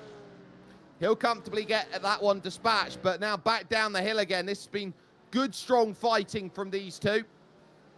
But by no means is this one a done deal in the office. Velin Vitanov, will he come in this time? No, he's going to extend this one as far as he possibly dares at this moment, knowing he has to inside the final 20 minutes of this race. Leon Kiermaier currently then in P5. He wants the pass on Koshev to go up to 4th. And now Alex Stefanov, which way, left or right? Elects to go right. The long way around of Hunor Horsey. And so now with that not quite playing out the way that he wants it to, he's now starting to think about preservation long term as far as this goes. Borisov now on the back of Naidanov, who is back through again. Stanimir here, I think, realizes he's in a bit of a close scrap with those he is in and around. He doesn't want any more of that. Stefanov again searching to the outside. This GT4 battle for the win. Hunor Horshi looking for 5 wins in GT4, but Alex Stefanov, I think, is turning around and saying, I'm not having any of that. I don't want to be winless this season. The field's got a lot stronger, but I'm getting stronger as well as a talent. Over towards SA corner, not close enough. Kiermaier then shadowing and stalking Rosti Koshev for a place, and it's just that. I will watch, I will wait. I thought about the inside, but I could only think about it. I couldn't do any more. I couldn't find the angle to the inside. I was too far back. That blink is going to be a bit more than a blink there for Kiermaier, but it will be a bit concerning to deal with, but that's okay for the moment. Ivo Serafimov also in a scrap right now because he's trying to get back through on Arnie Weiss for the move. So everywhere you want to look here, ladies and gentlemen, it's all on. Kiermaier at Junsao's gone very deep into the corner on entry, almost trying to scare Koshev through the corner. That's going to cost nearly a second. In fact, it will cost a second there with that move. And in front of that, Gabriel Ivanov, as Velin Vitanov stays out, has caught the back of Ventsislav Raichanov. Now, as he has worked through the duo leading GT4, he's looking around at this and saying, well, this is my last chance to go and get through. He's 23 seconds off the race lead right now. Velin Vitanov, it's a difference there. Ivanov did a 33 flat, a 32.2 from Velin Vitanov. Vitanov is making that time back up, but how much needs to be taken at the final stop by Velin? That's the difference maker here as far as this one goes. So they all sit and say, look, I need a bit more. I need some help. I need to try and get that pace for victory in the final stages. Raichanov is now behind Gabriel Ivanov. The move then scored complete, and that one done through the section over towards the Skid of the Lago. Not a fight from Ventsislav Raichanov, understanding where his race is, and it isn't, and it is not fighting Gabriel Ivanov here today at the final round of the championship. So that now puts a bit of perspective side by side through Meguyo, and this right in front of Koshev by the looks of things. He will have to go to the inside, and is this going to be sneaky down the inside by Alex Stefanov? It's not going to get there again. Horshi's run wide. Kiermaier's going to take the natural line through, though, so you had to weave out of the way. He did Alex Stefanov, and another chance goes begging, and these two right now are tete-a-tete as they head for this race, and no takers down into the lane. He's trying to put as much fear in as he possibly can. Here is Alex Stefanov. Again, he goes to the outside line, hoping for the angle to cut back in, but once more it's not there. And Johan Neshev now on the back of Robin Skelton. Those two fighting out hard for 20th place. Stefanov still hoping that a place can be found in the final stages of this race. If he can just get that look to the inside, if he can just get that tiny little bit of giddy up to go through. They've got the windscreen wipers going, but I can confirm no rain in these partly cloudy conditions. So that's just to get a clearer windscreen out there, a better sight line to go out there and attack. It will still not quite be enough to go and make it happen. All in Malinov back there in 30-30s. Milan Milchev move on through and gain the place there as he looks to try and recover back through the pack in the final stage of this one. There is Alexander Nikolov Sr., who is trying to get by Stanislav Naidenov at this moment, but they do have a car in between them, which is making life a little bit more difficult, because that will be Velin Vitanov, the overall race leader, who is trying to get his lapping process done, and that won't help. So out the way, Naidenov's going to lose this one, actually, to Alexander Nikolov, as there goes the lunge down the inside on Skelton by Johan Neshev. Naidenov now behind Alexander Nikolov Sr., and the change done with just 13 minutes to go in this race. Final pit stops approaching.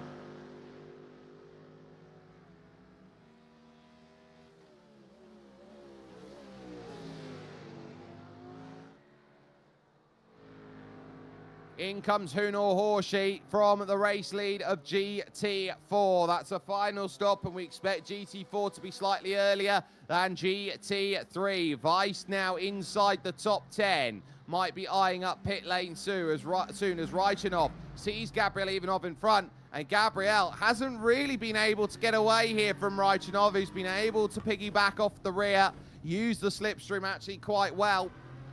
And so is putting this race into a whole heap of good, solid third placeness, I guess is the only way to describe it for Raikkonen. He's 6 seconds clear of Koshev and Kiermaier, and so it's been a lonely run for Venti here in this attempt that they have been sorted. Lyubomir Velkov, as far as this one goes, in 16th place. We'll see Katsarski there. Borisov down into the pits for his final stop of the race. He is on course to be champion of GT3 AM, and he just needs a good solid stop to finish off proceedings here, as he now is in his box and making that happen. Raikkonen then still happily sat behind, then in the negatives delta by SIMGEAR.BG, Aston Martin. He knows that Gabriel Ivanov here is doing what he needs to, and he is doing it correctly at this point, knowing that the gap, 0.6 of a second, he's got 22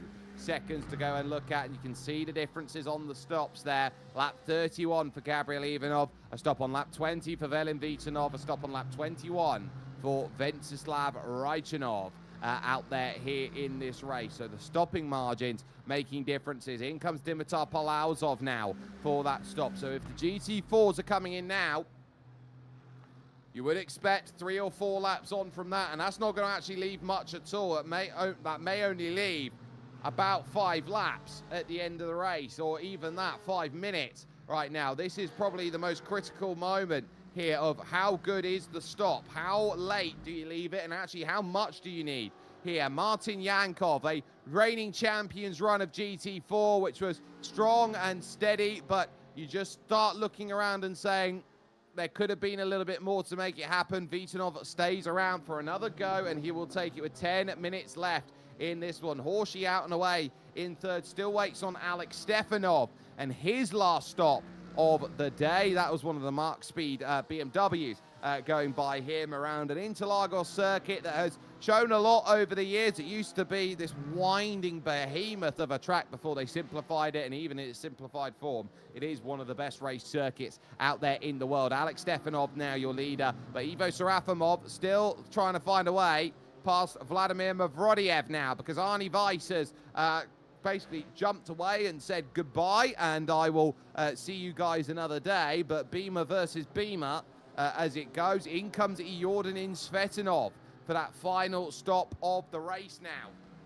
So that's going to be an important final stop then. That might just send the chain reaction in a couple laps time for the likes of Avilo, Ooms, Kiermaier, Koshev, Raikkonen and Vitanov, as they look to sort out the steadiness of their runs late. There is Gabriel Ivanov just quietly working through the traffic, 23.6 seconds. The total lane transit time will need to be for Velin Vitanov if he wants a race like this one tonight to go in his back pocket. It's in the showdown range now, where all you'll need is maybe not even a splash of fuel, but a cup of it. Jordanin Svetanov now leaving pit lane, and ultimately he's going to hope that this is going to be great. Velkov and Naidenov now making their final stops as the slow tick rate of pit stops continues. A little lunge down the inside of the 108 machine then of lap traffic. Dimitar Dimitrov gets the clearance necessary, but now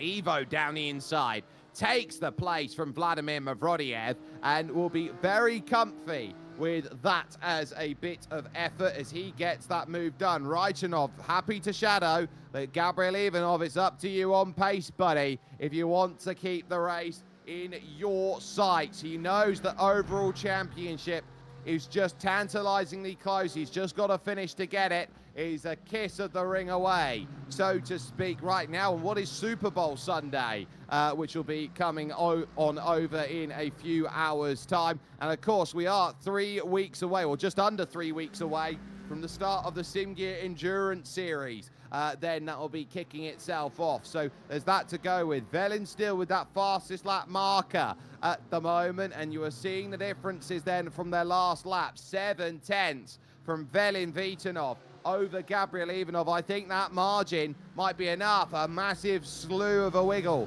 from Venceslav Raichanov will keep this gap extending out slightly as Maxim Dimitrov has made his final stop, and Alex Stefanov leaving pit lane is going to be very close with Hunor Horshi. It's going to be about who's up to speed, but I think Hunor's got the jump and Hunor has got the clearance, but he's not getting help with Maxim Ivanov right now trying to get around him. So there is still a chance for the likes of Alex Stefanov to hunt, to chase, to go and get this sorted. But Hunor Horshi has pulled himself out about a 7-8 car length advantage. And with Maxim Dimitrov diving down the inside, that does no favors. Now still Venceslav Raichanov going through. Koshev and Kiermaier behind. Hit pit lane, so they can't go any further. 7 minutes short of a one stop. And now to their marks. They'll look down the entirety of the garages here as the bridge between paddock and, of course, the circuit to the outside is seen. And there is the likes of a very short pit stop. Splash and dash stuff, and Koshev just out ahead of Leon Kiermaier and up to speed, not even needing a case of tyres. It's just fuel now to the end. And I think that's the margin they're staring at. Gabriel Ivanov, 25 seconds. I don't think that's enough. I really don't think that's enough. I think you're looking at Velin Vitanov right now, and you're probably arguing that Velin Vitanov here has got safety in the second half of this race, and now knows that with this one final stop, he has just got to beat that margin. In he comes with 6 minutes remaining, and this just has to be flawless. It's very conservative down the lane as he looks to try and cover the pace and the speed. He will go through the box, very careful not to hit Daniel Struchka as he moves on by Lazar Katsarski, currently in there too. He will go down to the penultimate box. He will get a tiny bit of fuel in the car and then will get that clearance, and he's already pulling himself away. Gabriel Ivanov, by comparison, he's only just making his way through turn 1 and into turn 2, so it's going to be close, but it's not going to be close enough. Velin Vitanov has got the launch, and it was a tyre versus no tyre call that made the difference, and it has done more than enough. 3 seconds the difference in the stops, and look at that difference. 3 seconds out there on track. Velin Vitanov is clear in the championship finale, and he will know he will have given it a red-hot go here today to chase down points. In terms of where he was coming into today in the championship for GT3 Pro, he was 24 points back of his teammate. Oh, Alexander Nikolov around. That is a very weird place to see that go wrong. That's on the run up to Fehadura. So he's had a tank slapper coming out then of turn 4. Has he had contact? Oh, it's contact. Gets in the side, loosens up the Mustang, and that Ford could ill afford a hit into the barriers there. That is a nasty, nasty little bit of contact. And I think that would have been with Stanimir would have been with Lyubomir Velkov actually at that time. Kiermaier not giving up hopes of a top 5. Joris Ohms actually has stayed out really well. And if he manages this properly, Joris could be able to snipe away a top 4 and the win here in GT3 AM. It looks like for the moment that Venceslav Raichanov here has got himself the margin to come in, make his stop, and Joris Ohms cannot go any further. That is the limit of limits that you can see here. Joris Ohms just needs a cup of petrol to get himself home as Raichanov now exits the pits and in what should be now 3rd position on the road. Kiermaier still trying to give chase here to Koshev, but as we look, Vitanov 24 points back. First place, 5th is 19. He's 5 points short at the moment of getting the mark he needs in the Pro Championship. But my goodness, what a season we have had. A little bit of sunshine now peeking out behind the clouds as they know that they're only a few laps away from the solace of the finish line. Nikolai Mikov making that final stop. That should be everybody then in the field, as Velin Vitanov, a little bit of blinking in front. That's going to be of huge concern there with Maxim Ivanov. He gets around and knows that he's just got 2.5 minutes or 2 laps to just get the season finished off. What a run he has had in the second half of this season. He has given it absolutely everything, has Velin. He's known that that's all that he could do, is just give everything and more out there. Say that this is going to be a season that is going to give all I can. But that guy there, Johan Neshev, the way he started the season off, he gave himself every option. Out of the pros, he kept himself up near the pointy end and doing everything that he needed to. Stanislav Naidenov now, he knows that he wants one more place. He just wants places. If he can get by Lyubomir Valkov, the teammate here of Stanimir Borisov, that will be a boon rather than a bane. It will get him more points, but he knows he's short on points. Ivaylo Dimitrov up in 8th place has been simply flawless today. Lazar Katsarski's been great. There's the lunge down the inside. It's overcooked, though. And when you got an overtake overbaked, it's going to be Lyubomir Valkov straight back down the inside. And he is going to take that place straight back. Lovely stuff then in terms of that move. Horsey with now 2.6 seconds over Alex Stefanov. He's just extended his margin out there a little bit more, and there's still the likes of 11th to discuss with Mavrodiev versus Maxim Dimitrov. Kiermaier is starting to struggle to stay with Rosti Koshev at about 9/10. Velin Vitanov, even with the bonus point in the back pocket, still going to be short and will not have the 2 bonus points for a 0x race. There's been enough contact where that will not happen heading over towards the finish. Maxim Dimitrov now is going to be looking around at this and saying, well, I'm going to give my everything here to have a good go. And it is worth noting there's Velin Vitanov starts the last lap, that Johan Neshev has dropped behind him to finish 1 lap back and get the form finish and the team photo in play to say that's how good of a day it is going to be. There's still a lot to decide late, though, as Alexander Nikolov wants one on Stanimir Borisov, and this could be a difference maker for a couple points here and there. Avilo will be eyeing this one up with a little bit of green eye envy with Borisov in 5th. He needs more than that, though, but he can't get there, can Alexander Nikolov. He's a bit too far wide through the opening corner, and so the gap starts to open itself up once again, and it is proving to be a tough day. Neshev 15th, not what he'll be wanting for overall glory and success, as he now looks to just follow behind for a move on Nikolai Mikov in the dying embers of this race. Martin Yankov will want to move on Kevin Aby on the final lap as well. But now at Junsao comes Velin Vitanov, a day in which he did everything he needed to pick up the win. But he knows that in 2 championships, the drivers around him did just enough to hold himself steady. Vitanov will come to the line and take the finale. The car behind him will be Johan Neshev, who is GT3 Pro Champion on that effort, and Gabriel Ivanov, overall champion with his 2nd place finish. A masterful drive of consistency from him over this season. The likes of we will wait for Jordan Svetanov. Rosti Koshev will confirm the Pro-Am title as he crests the rise. Maxim Dimitrov trying to get by Mavrodiev. Hunor Horsey has crossed the line as GT4 champion with 5 race wins out of 7 this season. Raitanov 3rd, and Rosti Koshev will come to the line now in this one 4th, and your GT3 Pro-Am Rally 3 champion Norbert Heyi scrapping towards the line as well, as we go back to Mavrodiev here in 12th.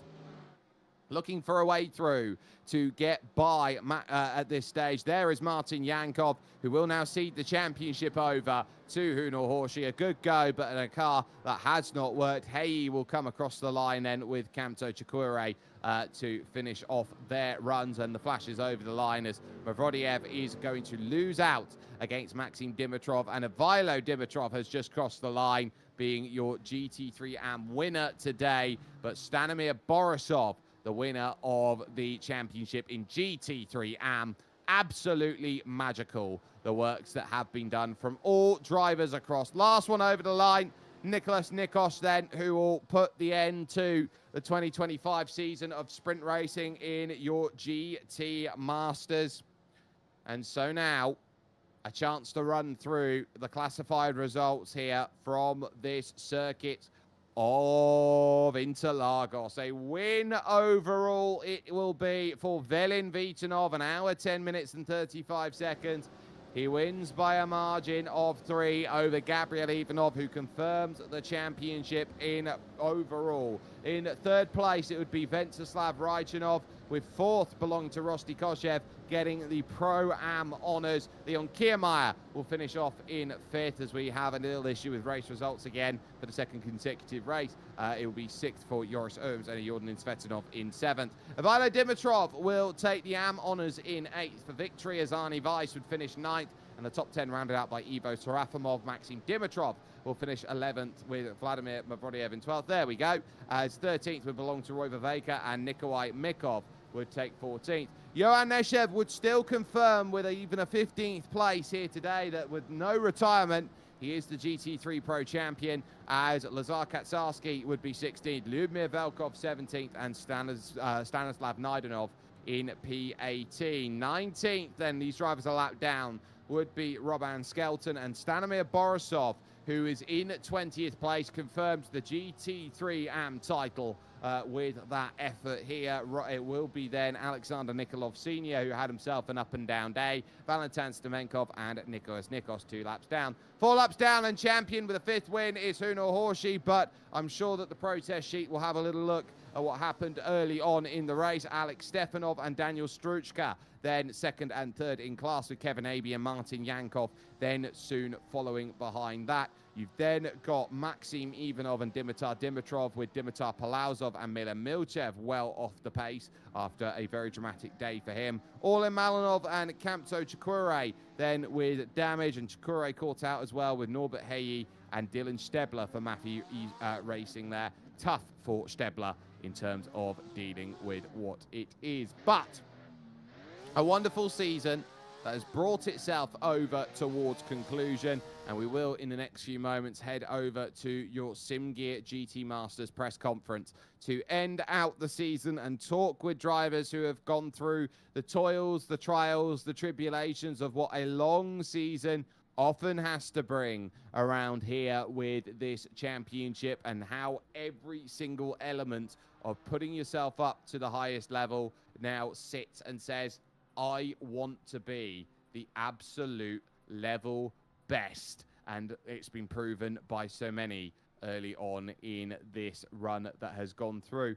You start wondering as well where drivers will be trying to push for the next season. I know that as far as it goes, for those trying to run for GT Endurance Series running here with SimGear, it will be fun. But we do have drivers here ready to have a chat with us. And I think we've got to go first and foremost to your race winner, Velin Vitanov. Velin, the story of that race was quite simple, I think, in the books. You fought so hard with Gabriel Ivanov through that first stint and into the middle. But critically for you, when he pitted early and you got clean air, you're able to just build the margin and get yourself away with a quicker stop. Yeah, the race was very hard for me. I tried to make my best to win the race and finish in front of Gabriel Ivanov. In the start, I was very slow on the cold-tire, but after that, I find my pace, and I think I was faster than him. And in the box, I knew that I could overtake him, and I overtake him to slow him after the pit. After that, lucky for him, he have a problem with the traffic. Sometimes that's the way it is, but around this Interlagos circuit, everyone's had to be very much trying to fight through the margins. There were various points around that race where the traffic built up pretty much across the entire circuit, with little battles here and little battles there. As far as setting out your stall, it would have been easier, of course, having your teammate there behind you, but critically in that run, Velin, your teammate fell into troubles early and you had to do the work all by yourself. But from a team's perspective, you were absolutely faultless this season between the pair of you. Yeah, very unlucky for my teammate. He not deserve this incident, but I'm happy that he's P1 in a championship. I'm P2. I think we work very good in this championship, and I think we can continue in the other championship to work together and try to win how as much possible wins. So now, speaking of other championships and what's next for you, you're probably looking around at that SimGear Endurance Series that is coming up on the horizon and thinking, how am I going to sit down and pull all that effort in? Because it's going to be over 20 hours of driving, and getting a strong result like you have done here in the SimGear GT Masters, does that set you up nicely for the Endurance Series? Yeah, I will drive in the endurance series. I expect that really much. I will drive with Johan Neshev, and I think the opponents will be very strong because I saw that Impulse Racing is in this championship and other Pro Sim Racer driver will drive. So it will be very interesting in my opinion, but we will see. We certainly will, as far as endurance will go. Velin Vitanov picks up the win then here today, but over to your overall champion, Gabriel Ivanov, who finishes second here today. And how rewarding is that for you, Gabriel, to put 7 races together and with the struggles that came along with a couple rounds to go, and then just getting everything you want, that clearance to say you are the overall champion, you scored the most points compared to everyone else? Well, I don't won't get the money, so I'm not happy because I fumbled way more than I should have. I did a lot of big mistakes in Daytona, which costed me the championship literally.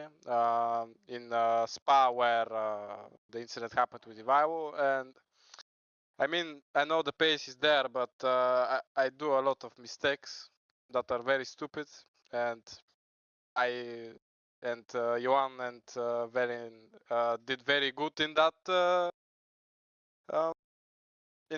category. So yeah, congratulations to them. Very fast little guys. But I'm at least happy that the pace was there. The pace definitely was there over the course of the season. It went with the consistency that you had 2 fourths and 2 firsts to start off the campaign, which certainly put you right up there. But as far as you were talking about there with your mistakes, what do you think you look at then over the course of the season, how you improve from maybe getting away from those small mistakes? Well, yeah, I mean, I do stupid decisions. That's the only thing that is stopping me, I guess. So yeah, I don't know what to say.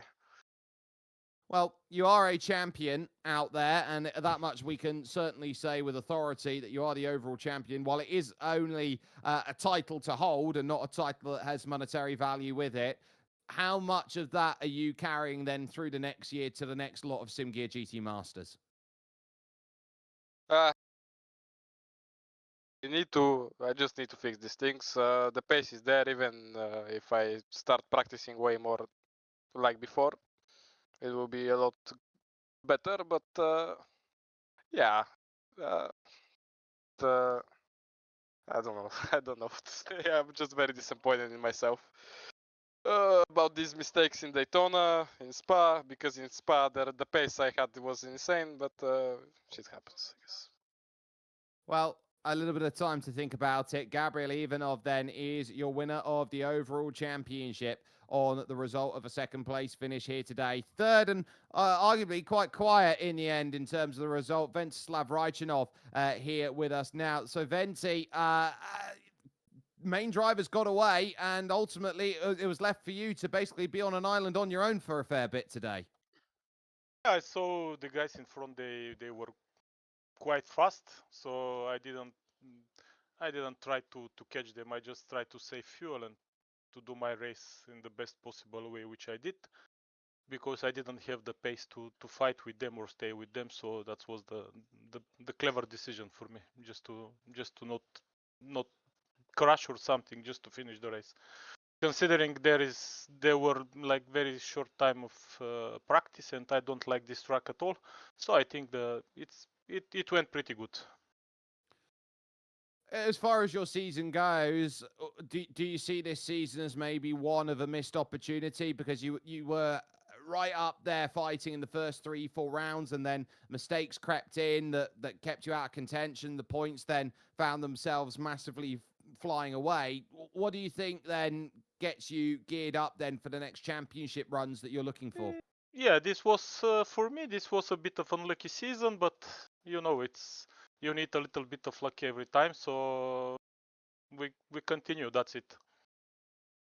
And so for you, I've looked through a little bit of the driver list. I believe you'll be also another one of these drivers participating in the SIMGEAR Endurance Championship. What do you think the difference is between prepping for 1 hour and then prepping for 4 hours? So prepping for 4 hours for endurance racing, I think the main focus should be on stay out of trouble. So you need to have pace, but in the same time you need to stay out of trouble, and so you be clean and fast, but not the pure pace. It's not like sprint race. You don't need to do like 25 qualifying laps. You just need to drive with brain. So we will see how that goes for you over the course of racing action. In about 3 weeks' time, we'll be expecting that. But Ventislav Rajchanov there, your winner, or your third place driver, sorry, I should say, here in GT3 Pro. Over to GT3 Pro Am with your winner and champion from today's running, of course, Rosti Koshev. Rosti, that one, you couldn't really have asked for much better. You kept Leon Kiermaier behind you for the entirety of that run, just slowly building that pace. You knew you only needed a finish to confirm the championship, and you did it in style with the points maxima. Well, I was trying to get as much as possible because we are fighting for the P3 in the teams championship. So I wanted to maximize everything. I'm very annoyed because my teammate is very unlucky. Again, technical problems right before the start. It's unbelievable. The whole week we practice and there is nothing wrong with his setup. And just before the race, something happens. There's not much you can do in situations like that, and I can tell how frustrating it is that you were trying to work hard for the team's goal out there. But from an individual perspective around this circuit, this proved to be one of the great driving tracks, and you saw a lot of differences out there from the various ways you went through. Up 4 places over the course of the race, and it didn't look like you were out of control really in any position. You made the moves when you needed to, and then found yourself with the gap to work with. Well, the plan wasn't this. I wanted to stay with Arnie and Leon because they're pretty fast. I saw in practice they had more pace than me. So I had the plan to just stay behind them and try to be as close as possible from the pros, because if they made a mistake, I could earn from it. But I saw them making some mistakes, and they started to slow me down. So I just thought I'm gonna overtake them. Well, it certainly didn't slow you down, then it hasn't slowed you down this season. It's Pro-Am honours for you. Are you looking at a 4th place here today and thinking, hang on a minute, if I'm right up there with Venti Rajchanov and Leon Kiermaier, do you think you're getting the pro berth next season? Yeah, we're gonna try to drive with the hypercars from the endurance. The next GT Masters probably gonna be pro as well. So yeah. Well, it's going to be top-end cars then for Rosti Koshev. It's going to be really fun to see how that is going to roll out over the course of running your champion in GT3 Pro-Am. The driver who will be vice champion in that regard, 2nd overall in that run, and 2nd in today's running, 6th overall, Joris Erms. Joris, give yourself some credit. It's been a very hard fought, championship run that you've gone through. Teams been up there in the championship doing great jobs, 2nd and 3rd. But, you're looking around at today. You needed a miracle to try and make it happen for you in the championship, and the miracle never came.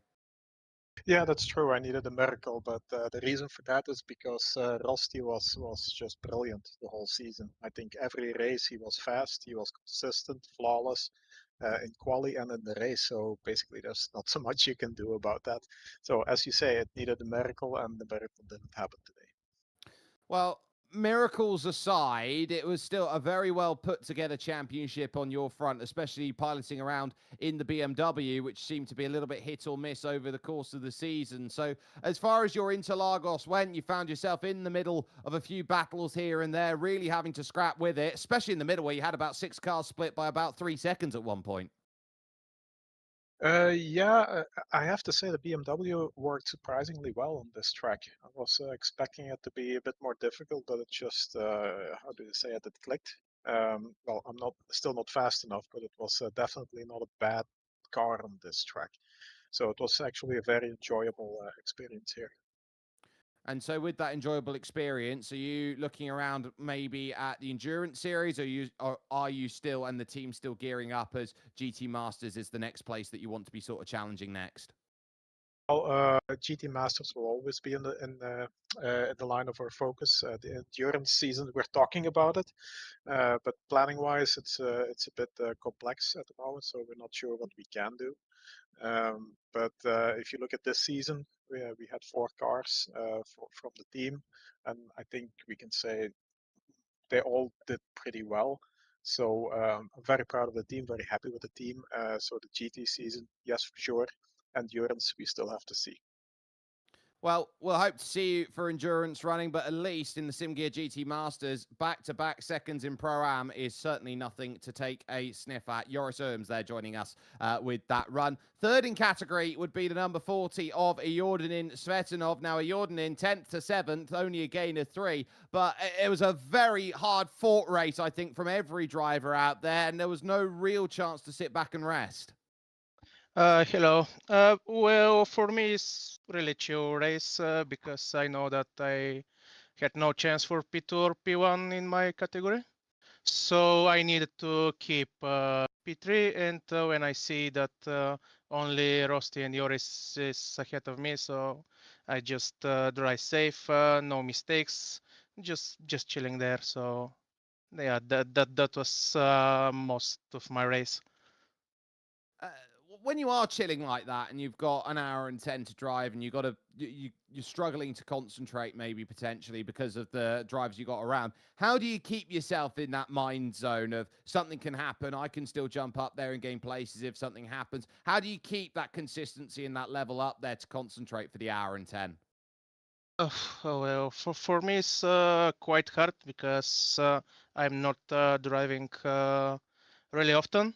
Uh, I'm busy with team stuffs, streams, managing and everything. So I'm driving this championship because organizers, because I'm here from season 2. So I usually don't have much time for practice, and maybe after 30-40 minutes it's really hard for me to keep focus, but I managed somehow. I managed to keep focus entire race. And so with the amount of work that you're doing around with the team over at SimGear, you know that the endurance series is going to be a massive effort to put in. And, you know, some of the teams that are coming in, you know, you got Impulse who are starting to, you know, want to put some big names down in on the board. Other teams that, you know, you've raced against a lot are there. And then you got teams that you maybe don't have as much reference with, like Intercomp VMD, for example. So how do you manage looking at a list like that and trying to manage the expectation of what comes next for the team?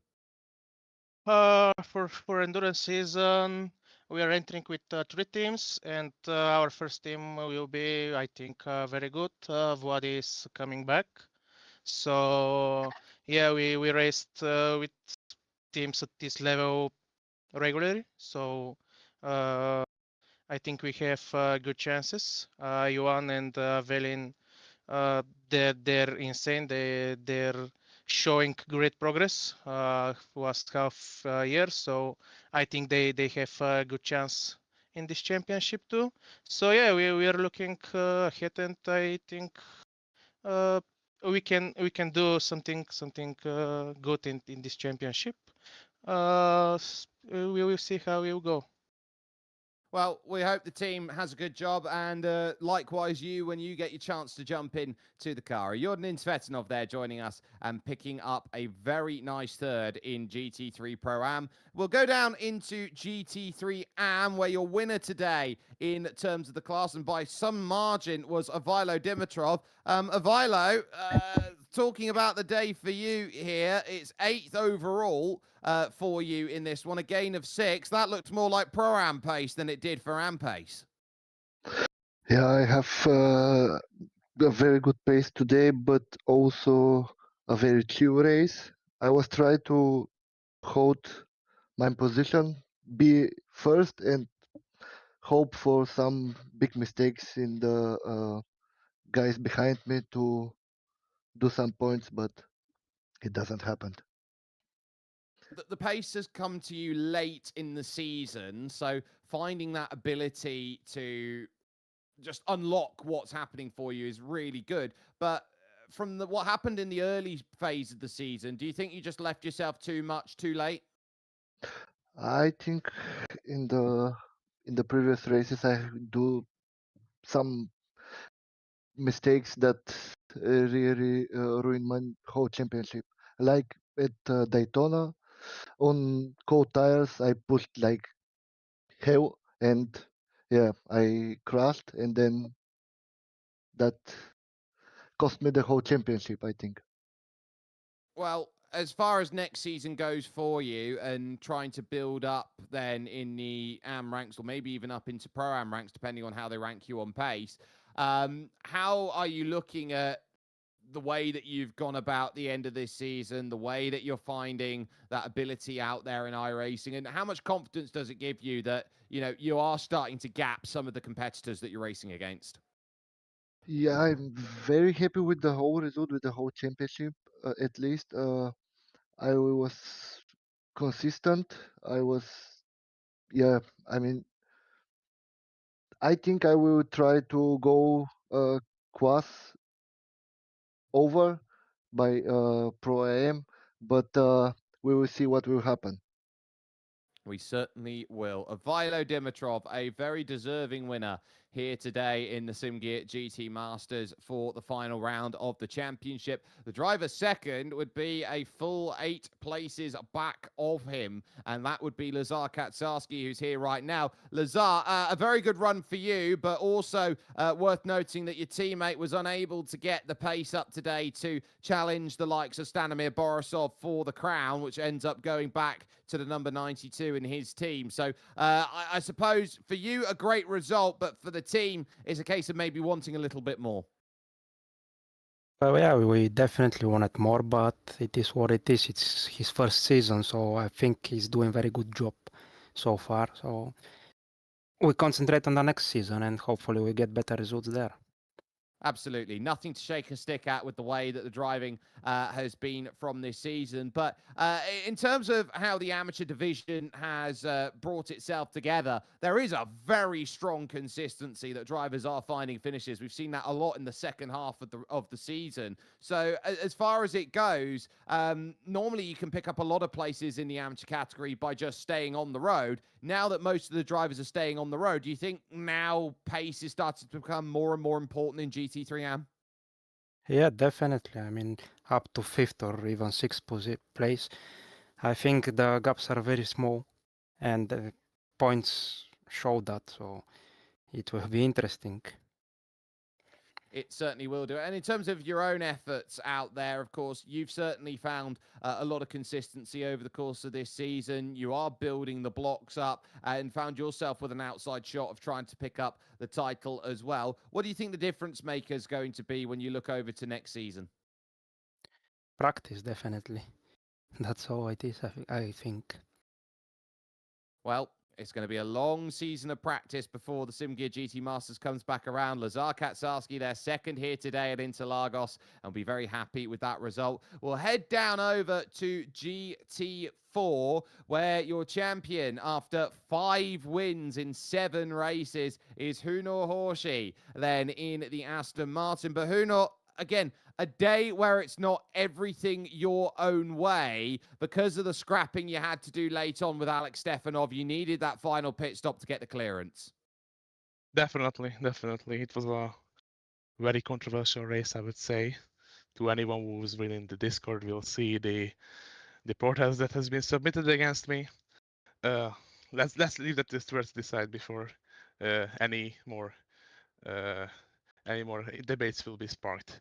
But yeah, that final pit stop was important. Whilst I wasn't planning on winning, it was more like trying to help Danny get the clearance to Yanko. But we had another teammate on the voice chat on the comms, and we were calculating that no matter what we do, it's always just 1 point short. So whatever I had done, or I could have done, would not have done anything. So yeah, I took the win. It was a great fight with Alex. GG to him. It was great. Great racing, and of course you had Norbert there in the group, and it was very busy early on. But as far as VGTR and what the team has been trying to get at there, you know, plans here, plans there. Ultimately, the stopwatch doesn't lie. And at every round this season, you have proven that on one lap pace, you are a nightmare for everyone else in the GT4 field to go and battle against. So as far as what VGTR has wanted from an opening season, you couldn't have really asked for much better how the season's gone for you, Hunor. Definitely could not have. I'm very satisfied with how I performed all season. It was amazing to race with these guys, Yankov especially, and my teammate, everyone else. Everyone was very clean, I would say, apart from this last kerfuffle that we are not talking about. And yeah, I'm very happy with my pace. Really, I really put a lot of effort into it. Not qualifying. Qualifying is thankfully just I got lucky many times during qualifying, I would say. But it was always race pace that I'm trying to perfect, because at the end of the day, it's a very true saying that I was told once when I was just a beginner sim racer, that they do not score points on qualifying. Points are scored on the race. So that's what people gotta focus on. And in terms of what you and VGTR look to focus on, of course, the GT4 crown was absolutely wonderful. Eyeing up then potentially SimGear Endurance Series, is that something that the team's actively looking at and going, we want to try and participate in? And if so, where are you looking at? Are you looking at trying to jump up a category to GT3, or are you even thinking prototypes?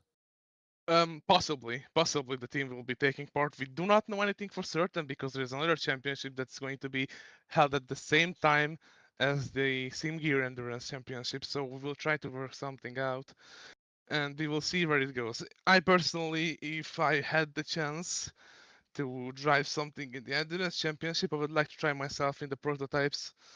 I always like the caddy. The sound of that thing is monstrous. Otherwise, I know that the GTP field is probably going to be dominated by a single car. That being the Porsche, I would still like to try my hands with the caddy if possible. We will see.